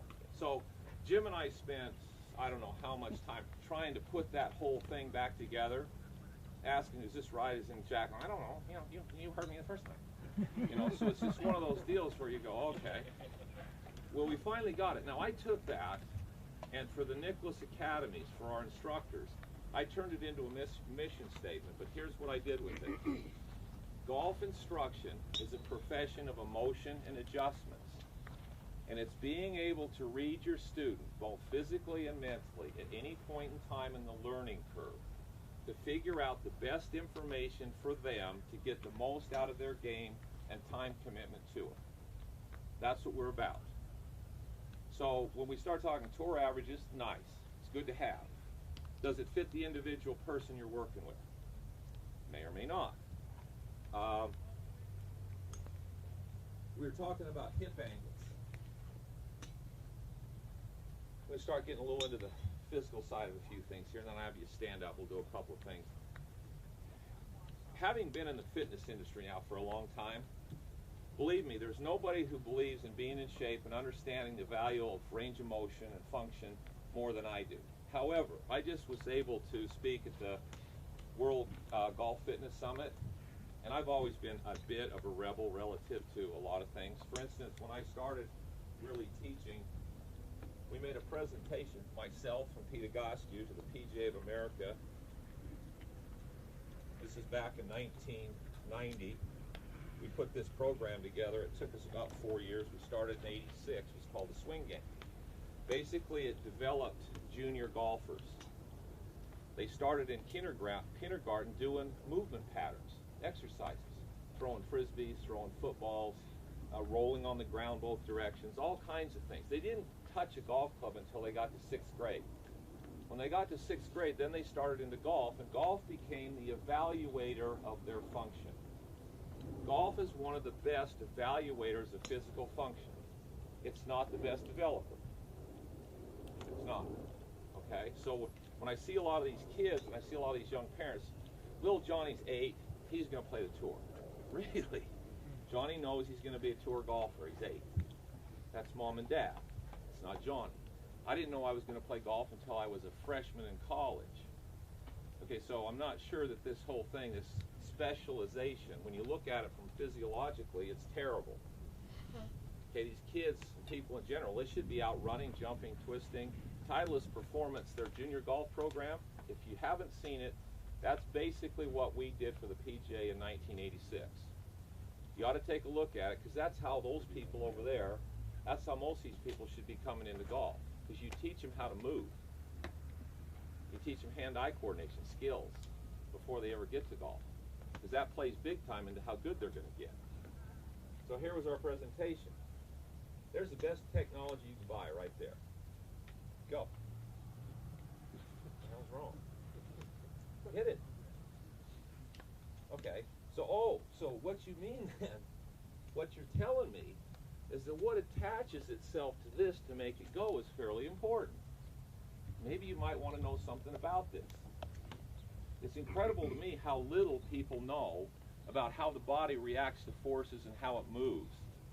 Yet we know everything we need to know about this shaft, where it flexes and what kind of graphite it is, how it's wound and what this head, how it's put together. You know more about this than you know about that person that you're standing in front of, that you're trying to teach how to use this. This is twofold. It's making sure this fits them and making sure the way they're trying to use this maximizes or optimizes their ability to make this work. That's the whole deal. Okay? Now, Greg was talking earlier about maximizing things or efficiency. The reason I say it's important to have a launch monitor, most people want to hit the ball further. How many of you have students who want to hit it further? I mean, almost every single one of them. The majority of people who hit the ball, the reason they don't hit it very far is because they can't make the club face run into the ball square. So, you know, I mean, it slices and it goes out there, whatever it is, and they go, I don't only hit it 220, 230. I want to hit it further. Well, if we put that on that launch monitor and we looked at club head speed relative to smash factor, that's not very efficient. So if your club head speed's 100 miles an hour and your ball speed's 125, 127, the ball's going 220, do you need more speed or do you need to be more efficient with the speed you already have? More efficient. People are trying to do all this stuff with their bodies that says, I want more speed. Well, that speed's only going to help you if you can control it. Now, we can do a lot with you with fittings. They can't. A tremendous amount with people to take very inefficient moves and make them much, much better. However, as teachers, it's our job to get people as efficient as they can be with who they are. Okay, so it's a big deal here. People's sense of, I don't hit it far enough, is a function of they don't hit it solid. They can't hit it in the center of the face. Their path's off, their face is off. Most of them, you ask them what they're doing, it has nothing to do with controlling the club or the face or the path. It's how much their hips are firing or where their weight shift is going. Now, I'm not saying that's not important, but as a first priority, you better be careful with that one. So we get a lot of people standing there trying to make their bodies move in a manner that's getting in the way of their ability to use this. The game is really a number of things. Your eyes see what you want to have happen. Your hands and arms control the club face and the path, and your feet and your body assist in making that happen. Now, if any one of those don't match out, you're in trouble. Most people misuse their bodies and have no control of the club. Other than that, they're great. I tell people all the time, there's no question you have talent. Because if I set up the way you do and swung the way you do at it, I don't think I could even get the club face to the ball. So the fact that you find the ball with the face is a freaking miracle. So if we just make you a little more efficient, you're going to be so much better because you don't have to use all your talent to just not hurt yourself. And they look at you. That's another thing Flick taught me, is you have to be able to politely insult people. So when they walk away, they're going, I'm not sure, was that a compliment? Okay? So we're taking the game up, and we're going down this road of assumptions about people. One thing I told you a little earlier about these camera angles, I could just bust this club to think how many hours I spent trying to fix my swing when it wasn't broken. It was the damn camera angle that was off. So you got to be careful about where you take people and what is better. That whole word, better. We're going to get you better. We're going to get your hips moving better. Okay? Maybe that might help, it might not. Relative to physiology, just for a minute here, I want you to think about this. Here's your shoulders, and here's your hips. They ideally work in parallel planes. Now, if all of a sudden you're bent here to hit a golf ball, and you take your backswing and you start into the ball, and your hips come up and your shoulders go down, and those two lines intersect real quickly, you have in your lower lumbar spine now so much force that you've almost guaranteed yourself a lower lumbar spine injury. So I see these articles. All right, here's the key. Rory McIlroy. The reason he hits it so far is because his hips unwind faster and further than anybody else's on tour. Okay. Next day, I see my members out there trying to golf with their hips. Can't hit the ball. Hips are moving faster. They can't find the ball. And what happens? If they don't have the flexibility or the strength to be able to handle that, and this starts to happen, low back, shoulder and neck. Now, I look at a lot of the tour players, and guess what they're doing? They swing, they come into it, hips come up, shoulders go down. A lot of that's because of what they're teaching us now, how to create more speed. Okay, speed isn't necessarily, in my opinion, the most important thing. Just because you know physiologically how to generate speed, guess what the opposite side of speed is? Your ability to control deceleration. If you control speed and you just go faster, it's not necessarily going to make you better. In fact, you might have a train wreck with more speed. Because if your body doesn't have the ability to handle the deceleration side of it, you're going to get hurt. So we got these tour players who are like this. One of the reasons they survive is because they work out all the time. So they've got enough control and stability that they can deal with that. Most of our people we're working with, they start getting those lines conversion like that, good luck. That's a lower back injury waiting to happen. So you got to be really careful about what you start giving people relative to what the tour is doing, relative to what the individual person can do. There are a number of things that an average person with limited flexibility can do, like the tour players. Impact. They can get their right arm on the back of the shaft. They can get their arms in the same position. Their body's not going to be the same. It doesn't matter. They don't have to be. There's a lot of good tour players who would impact, their hips and their shoulders are about the same position. There's some that are open, some are more than that. Which one's right? Depends. Depends on the individual person. Now, where I see golf going, here's the tour now. How much money's out there? It's unbelievable. If these guys can have 5 or 6 really good years, not even really good, just good years, stay in the top 125 for 5 or 6 years, you're a multi-millionaire. You don't have to work anymore. You're done. So this is no longer about a long career. It's not about longevity. It's about upfront, fast, get as far as you can, do as good as you can. And when I break down, I'm done anyway. Got all the money I need. I'll go do something else. So some of the information now that we're getting from the fitness industry is about how the body generates more and more speed. Okay, great. What relevance does that have to this over here? Probably not a lot. Does it make sense? Okay, so what are the things that we need to look at in people? I call it, some of it's athletic personality. John,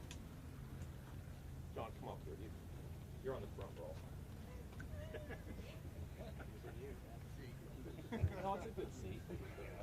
No, here you go. Just take the ball. Just throw it to the end of the tee. Yeah. Okay. Throw a little further. Now, if you know what you're looking for, okay, throw it again. Yeah, a little further. Don't hurt yourself. Okay, now, come on up here. Yeah. Throw your arm out, John. No, come on up here. No. Well, that's okay. That's okay. Stay there, John. All right. Just you can have a couple. You don't have to throw it very far. All right. Throw another one. A lot better.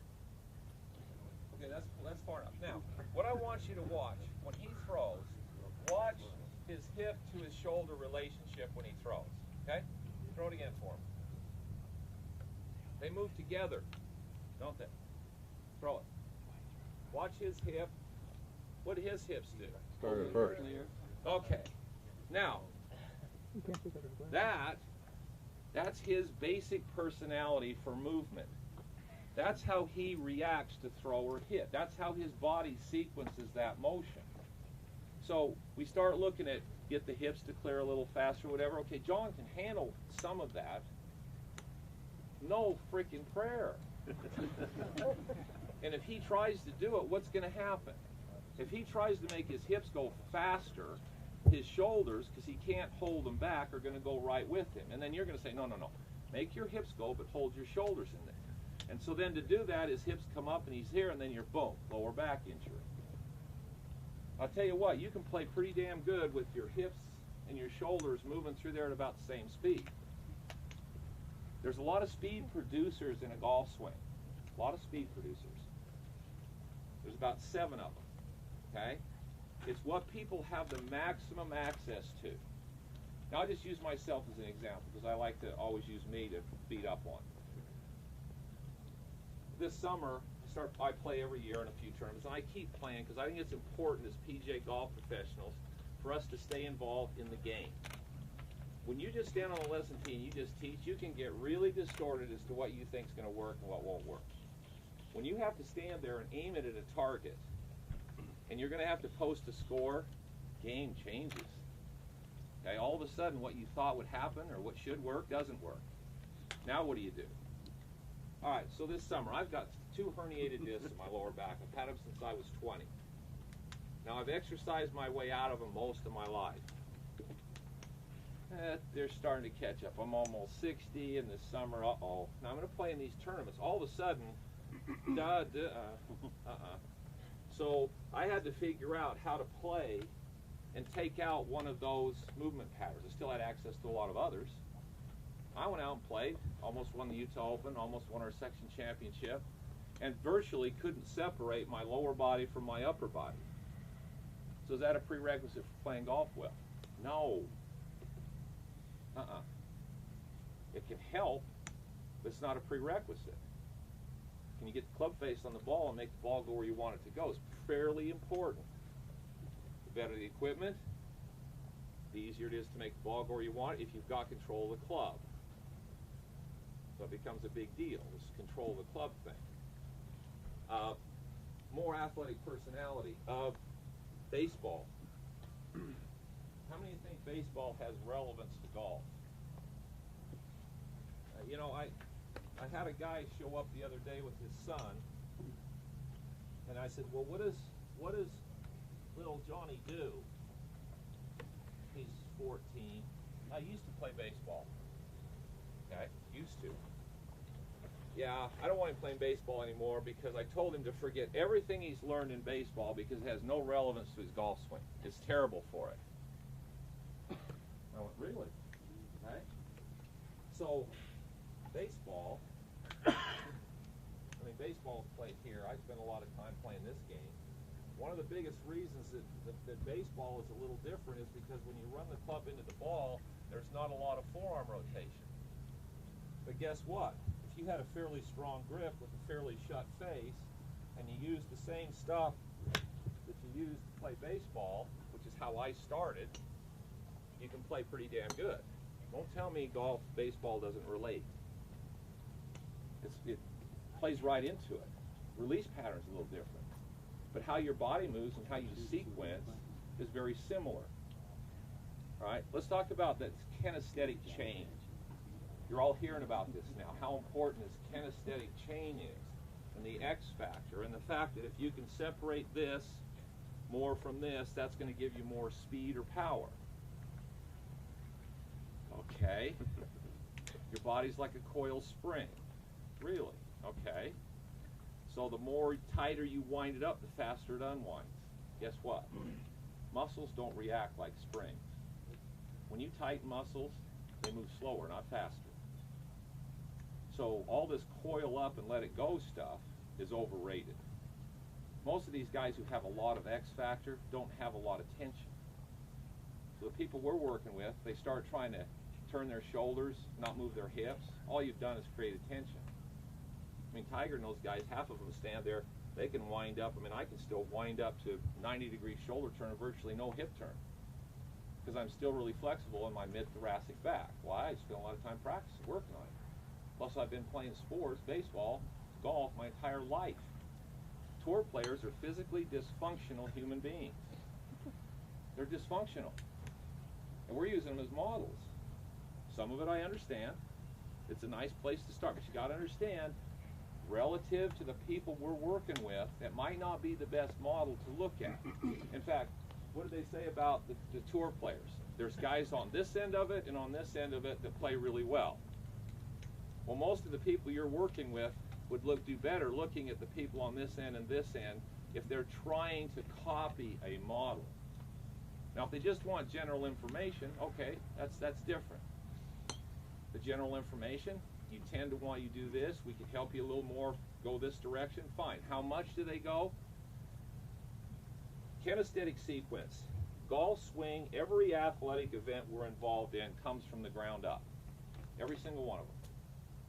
Okay, so if I get to the top of my swing and I start down, I mean, when I start down, my lower body starts to go before this goes. As it starts to go, pretty soon it gets to a point where it hands off that force from my feet to my knees. Then it gets into my hips.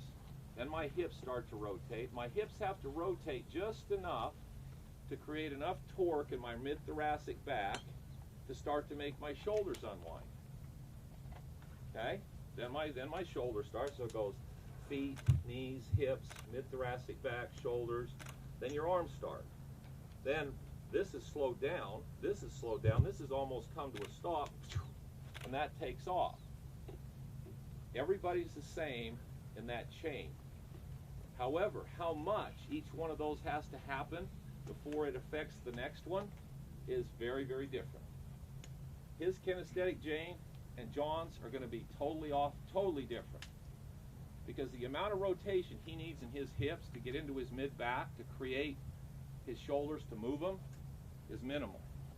Yours is quite a bit. So again, it starts to come down to the better we can evaluate the people that are in front of us, the better we can utilize the information that we now have to give them the best information for them to get the most out of the game.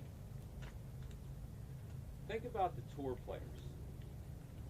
I get kids all the time that come out and they want to look at their swings on the video. That's the first thing they want. Swing has become a reason for not playing well. I get across the line at the top. They go, really? Is that good? Bad? I don't like it. Really? Okay. Why don't you like it? I just don't like it. Okay. So let me show you some swings here. You just tell me when you see somebody who's got a better swing than yours. Tell me when you see someone. Now, I keep bringing up guys who've won major tour events, major championships, and they keep picking their swing over the tour guys. Now, they're not the classic swings. You know, there's this Furyk's and some of those guys, but I bring them up. And after about 6 of them, I say, I have a question for you. I've shown you your swing over these tour players, and you've picked your swing consistently, that you'd rather have your swing than theirs. Why haven't you won a tour event or a frickin' major? You don't have any kahunas. That's the deal. You haven't figured out how to play. You're searching for this magic bullet that says, oh, blue skies, bluebirds. Stand there, take a deep breath, relax. Go to your quiet place. Take a swing. The ball goes to the target, and the world is beautiful. Where is that frickin' world? I've never found it. I mean, I've played in major championships. I've won section events. I was an All-American. I never found that place. You know, I tried to go there, and I'd go there, and I couldn't find my golf ball after I went there. You know, I drug induced, whatever. I mean, I had a nice day, but I played terrible. So what is that all about? I mean, the game tests you on a daily basis.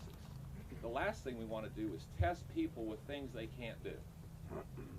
All right, let's have everybody stand up for a minute. How much time do I have? As much as you want. Hour and a half. As much as I want. Don't. These guys know you do not want to go there with me. We're scheduled till 4:30, so you got an hour and a half. Okay. All right, here's the deal. I want all of you to stand on one foot. Okay? Just stand on one foot, if you can. If you can't, then you're done right now. Put your arms out to your sides. Comes another little adjustment here. Arms out to your sides.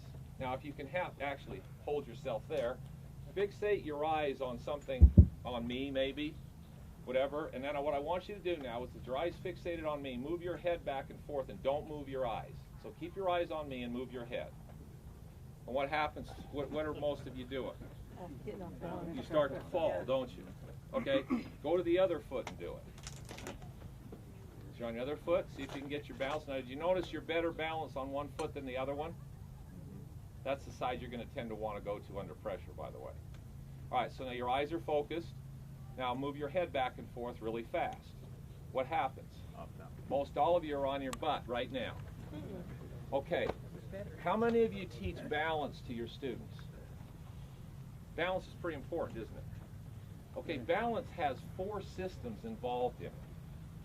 You have mobility, you have strength, you have flexibility or proprioception. That's how the joints react to motion. And the last one is vestibular. That's how your eyes and your inner ear react to the horizon.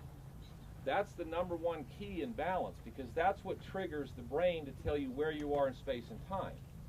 So if your vestibular system's off, you can do all of the unstable surface, all the strength, all the flexibility you want to do, and you stand out there and you start to swing and your head starts to move and your eyes are fixated on the ball and your brain goes, whoa. It's like you're trying to hit a ball on a moving ship. And somebody says, come on, your balance is off. You're about to throw up. Okay, so now the good part about the vestibular system, you can recalibrate it very quickly. The fitness industry doesn't even talk about that. What do they want you to do? Get stronger. It's important, but it's only part of the puzzle. Does that make sense? Okay, all of you, while you're standing there, just get yourself nice and relaxed, whatever's relaxed. Okay, so you take your normal stance, nice and relaxed. I want you to look down at your feet.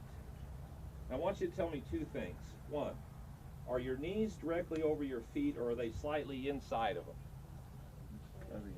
Some are inside, some are right over, aren't they? Okay? When you look at your feet, is one foot turned out more than the other one? Guess what? That's usually your most dysfunctional hip. So that hip doesn't want to accept weight, so it starts doing this. When I watch people walk up to me, all I've got to see is watch them take their clubs out of the cart, walk up, set their clubs down. As soon as I see their gait pattern, I can pretty much tell what side they're going to hang out on, how they're going to move, what kind of flexibility they have, because I can see it in their feet and in their gait pattern. Okay? So if you look down at your feet and you got one foot turned out like this, that hip is not going to want to accept weight. So you're going to tend to hang out up here on this foot.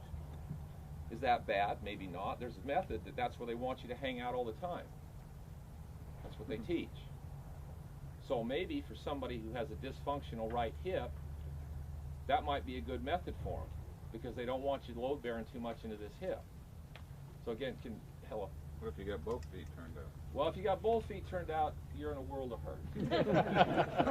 You're a So duck. if you walk like a duck and you talk like a duck, you're probably a duck. No, the reality is if you're this, which there are a few tour players that look like that, and most of them swing like they just twist, because they don't, either hip really likes weight, so they don't have a lot of lateral motion in their swings because their hips aren't strong enough to handle it. So if both feet are turned out, you're going to tend to just sit there and twist. Neither side really wants to accept weight. Does that make sense? Okay, so just by watching somebody walk and you have somebody throw a ball, you're already starting to figure out what you're dealing with. Make sense? Okay, again, I hope that what I can do today is give you more and more ideas about how to look at people, so that when you start working with them, maybe you understand why they do some of the things they do, and you can start to figure out how to help them. Now, if they're willing to get in an exercise program, that's going to help everybody. That's what I started with. When I learned this information, I would see everybody, and you come and take a lesson, I'd look at you and I'd go, okay, knees are in, hips are a little rotated, upper body's twisted, okay, I got to stabilize that. So this is what I'm thinking. You get up, make a swing, okay, I know why she does that. I'm going to give you a couple things to work on. I'm going to give you your exercise program. So next time you come, we're going to evaluate your exercises, see where you're at, and we're going to move you along through this process. Sounds really good, doesn't it? Problem is, my lesson book went like this. Why? She goes home, she looks at her 8, 9, 10 exercise she's supposed to do. Life gets in her way, doesn't do them. It's time for our next lesson. I get a call. Hey, Mike, sorry I can't make it in today. I've got to go. Emergency came up. Now, she knows that if she comes in and I go, well, okay, well, we're the same place we were. People don't want to hear that. Okay? So being able to evaluate somebody, let me show you something that hurt me big time. I'm going to leave you standing because you've all been sitting so long. All right, I want you to look at my knees. Where are my knees relative to my feet? Inside them. They're way inside my feet, aren't they? When I started golf, I came out of baseball. When I hit the golf ball, I went way out to the outside of this left foot. Okay? Well, the first group I got with, they were the ones who also showed me that my swing is off, and it wasn't off. They also said, you can't do that with your left foot. You have to platform your left foot, so we want it to finish this way. Okay?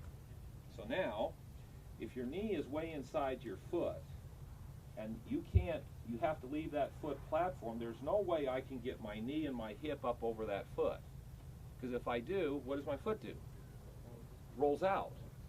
Physically, I mean, I could break my knee and not do it, but I can't get there.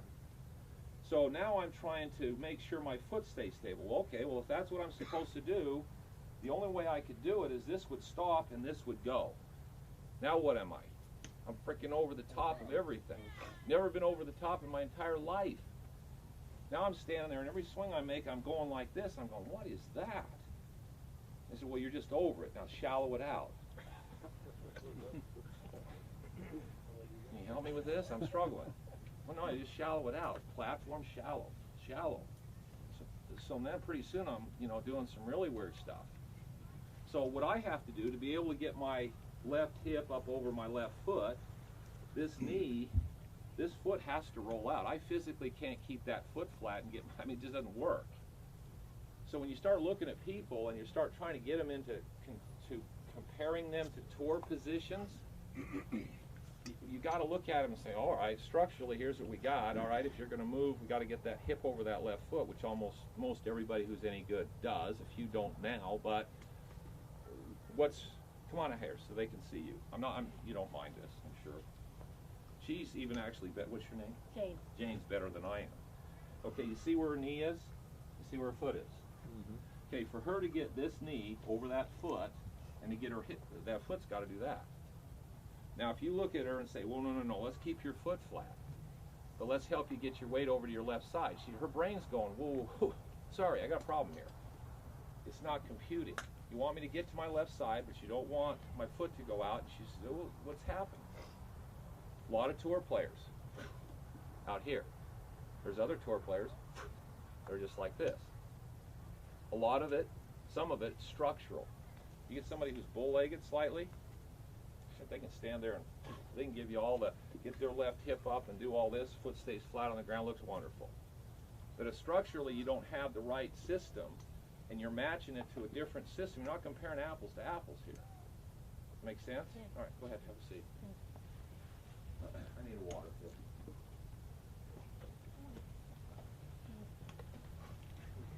Am I hurting any of your opinions of teaching or what you're doing? No. Good. Reinforcing. Great. Reinforcing.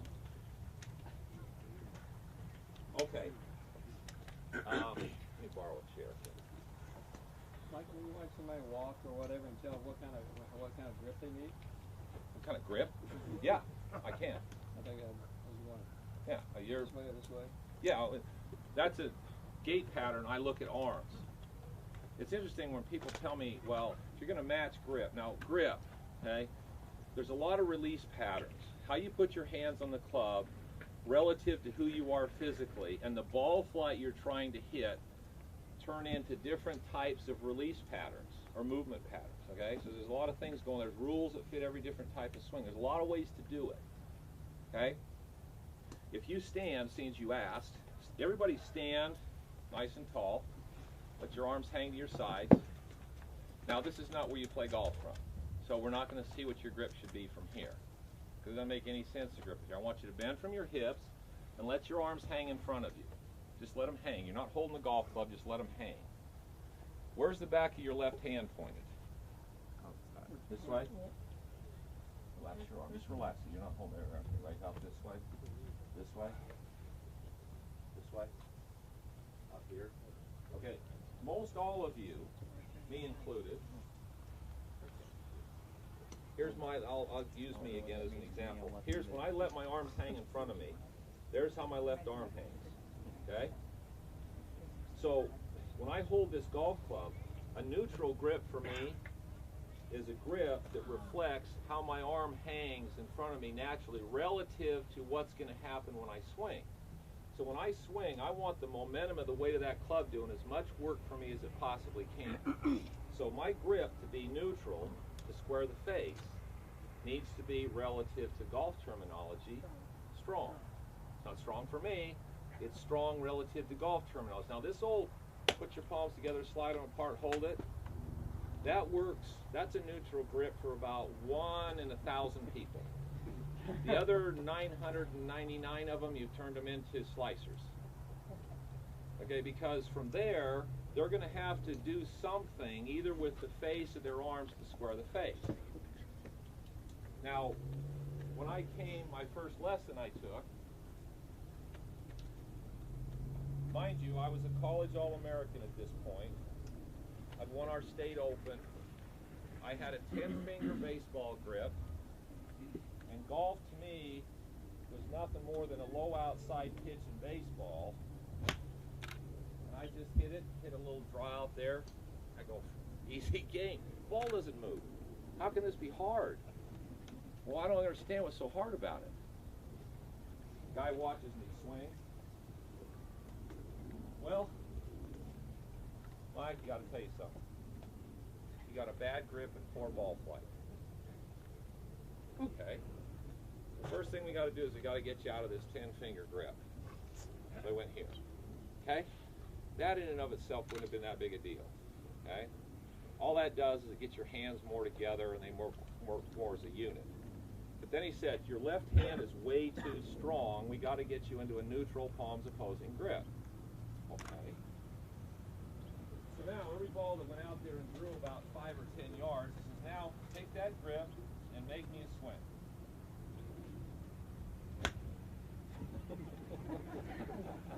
He goes, that's okay, your grip's good, your timing's off. About 17 years later, I figured out the grip thing. Because I worked my ass off to make that grip and some other things work. And I got to where I was pretty good at it. Good enough to get to the finals of the tour school, good enough to play in a U.S. Open, good enough to do a lot of things with it. But under pressure, when I really had to go, I couldn't let it go.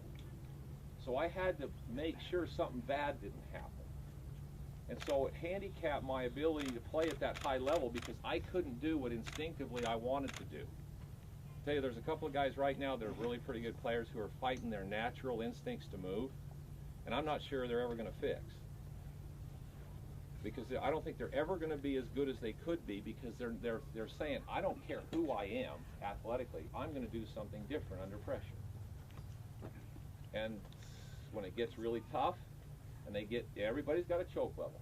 Believe me, Michael Jordan, Tiger Woods, everybody has a point where they go, the bluebirds go away and the demons come out.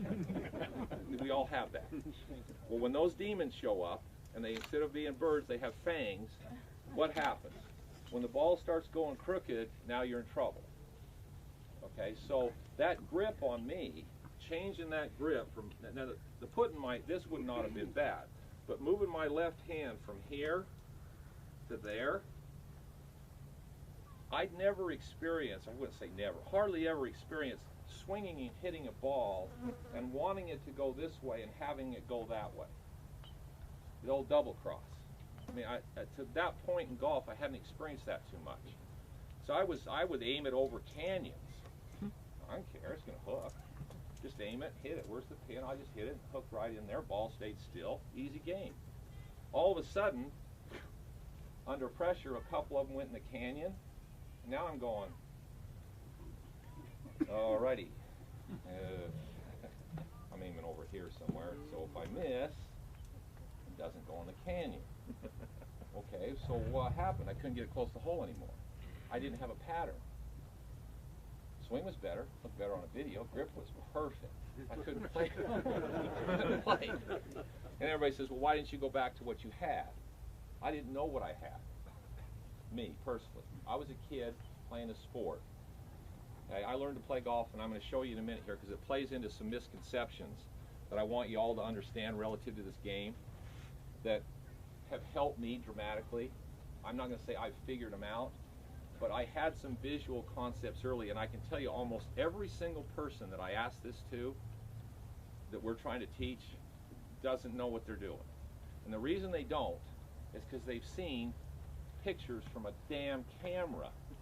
And it's taken, and there's the camera, or there's the camera, and somebody's making a swing, and they're looking at that picture, trying to figure out from here how to turn this into that.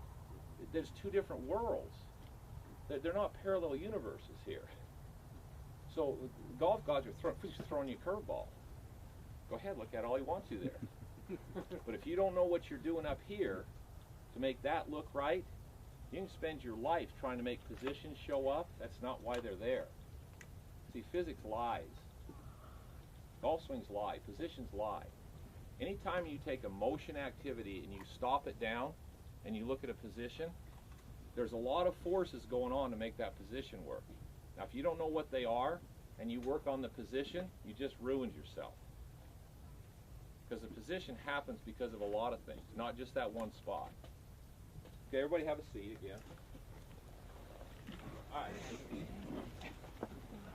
Hey, Mike, can I ask a question? You can ask all the questions you want. If you ask someone you've never worked with before, and you've analyzed them when they got out of the car and saw how they walked and all that kind of stuff, Yeah. and you ask them to hit a few balls, Yeah. what are you going to let them do? Whatever's natural for them? At first, yeah, I just see what they do. You know, I watch how they move. I watch how they swing. Most people, I take them on the golf course. I want to see what they're doing on the course. I want to make them nervous, put them on there with the target, and see what they do.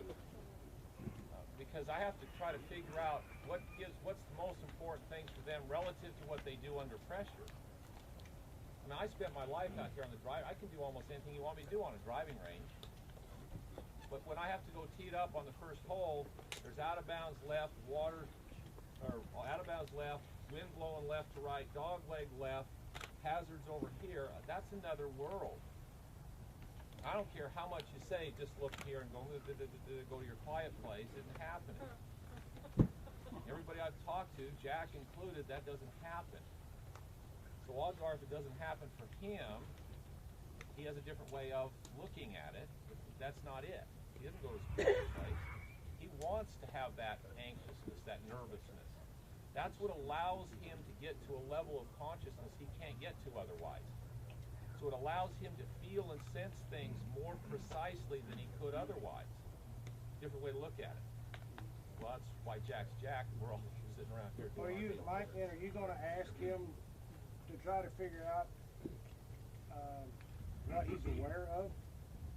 Jack? No, I'm talking about this player that I was asking about a while ago, the guy you've never seen before. Well, He doesn't know what he's doing because he's not aware of what he's doing. Well, I ask him, what are you trying to do?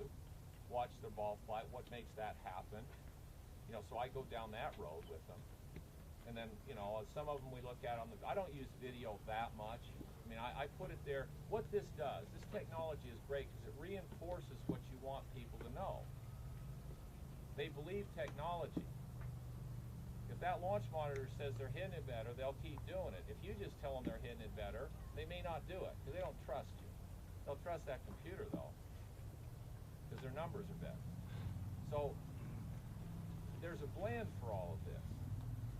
It's not just one or the other. So the individual guy, I want to know what you're thinking. The kids that I work with, I want to know what they're thinking when they're playing. And the first thing I tell them is, everything's okay. Because you probably think you're choking and you're terrible and you're falling apart. Nobody's ever done that. The reality is everybody does it. They just learn how to deal with it. So the fact that you're going through that, you're just a normal person trying to play this game. So let's figure out what's going to work for you under pressure, mentally and physically. So he won't really know how to make any changes until he's aware of what he's doing. No, you're right. You're right. They have to feel the difference, which I'll talk to you in a minute about exaggerations. Okay, so when somebody sits in a chair and they hit a ball, okay, there's a number of skills that I have people do. Now, I've had guys tell me, well, no, you're still using your lower body. Sure I am. You have to have contact with the ground. No question. Am I saying there that everything you do is hands and arms? No. But there's an ability that all good players have to make their hands and arms go faster than their center. Contrary to popular belief, once your shoulders and your body start, they don't keep going. They actually slow down, and this goes. All right, so to get people to feel what it feels like to make the club go past them is a big deal.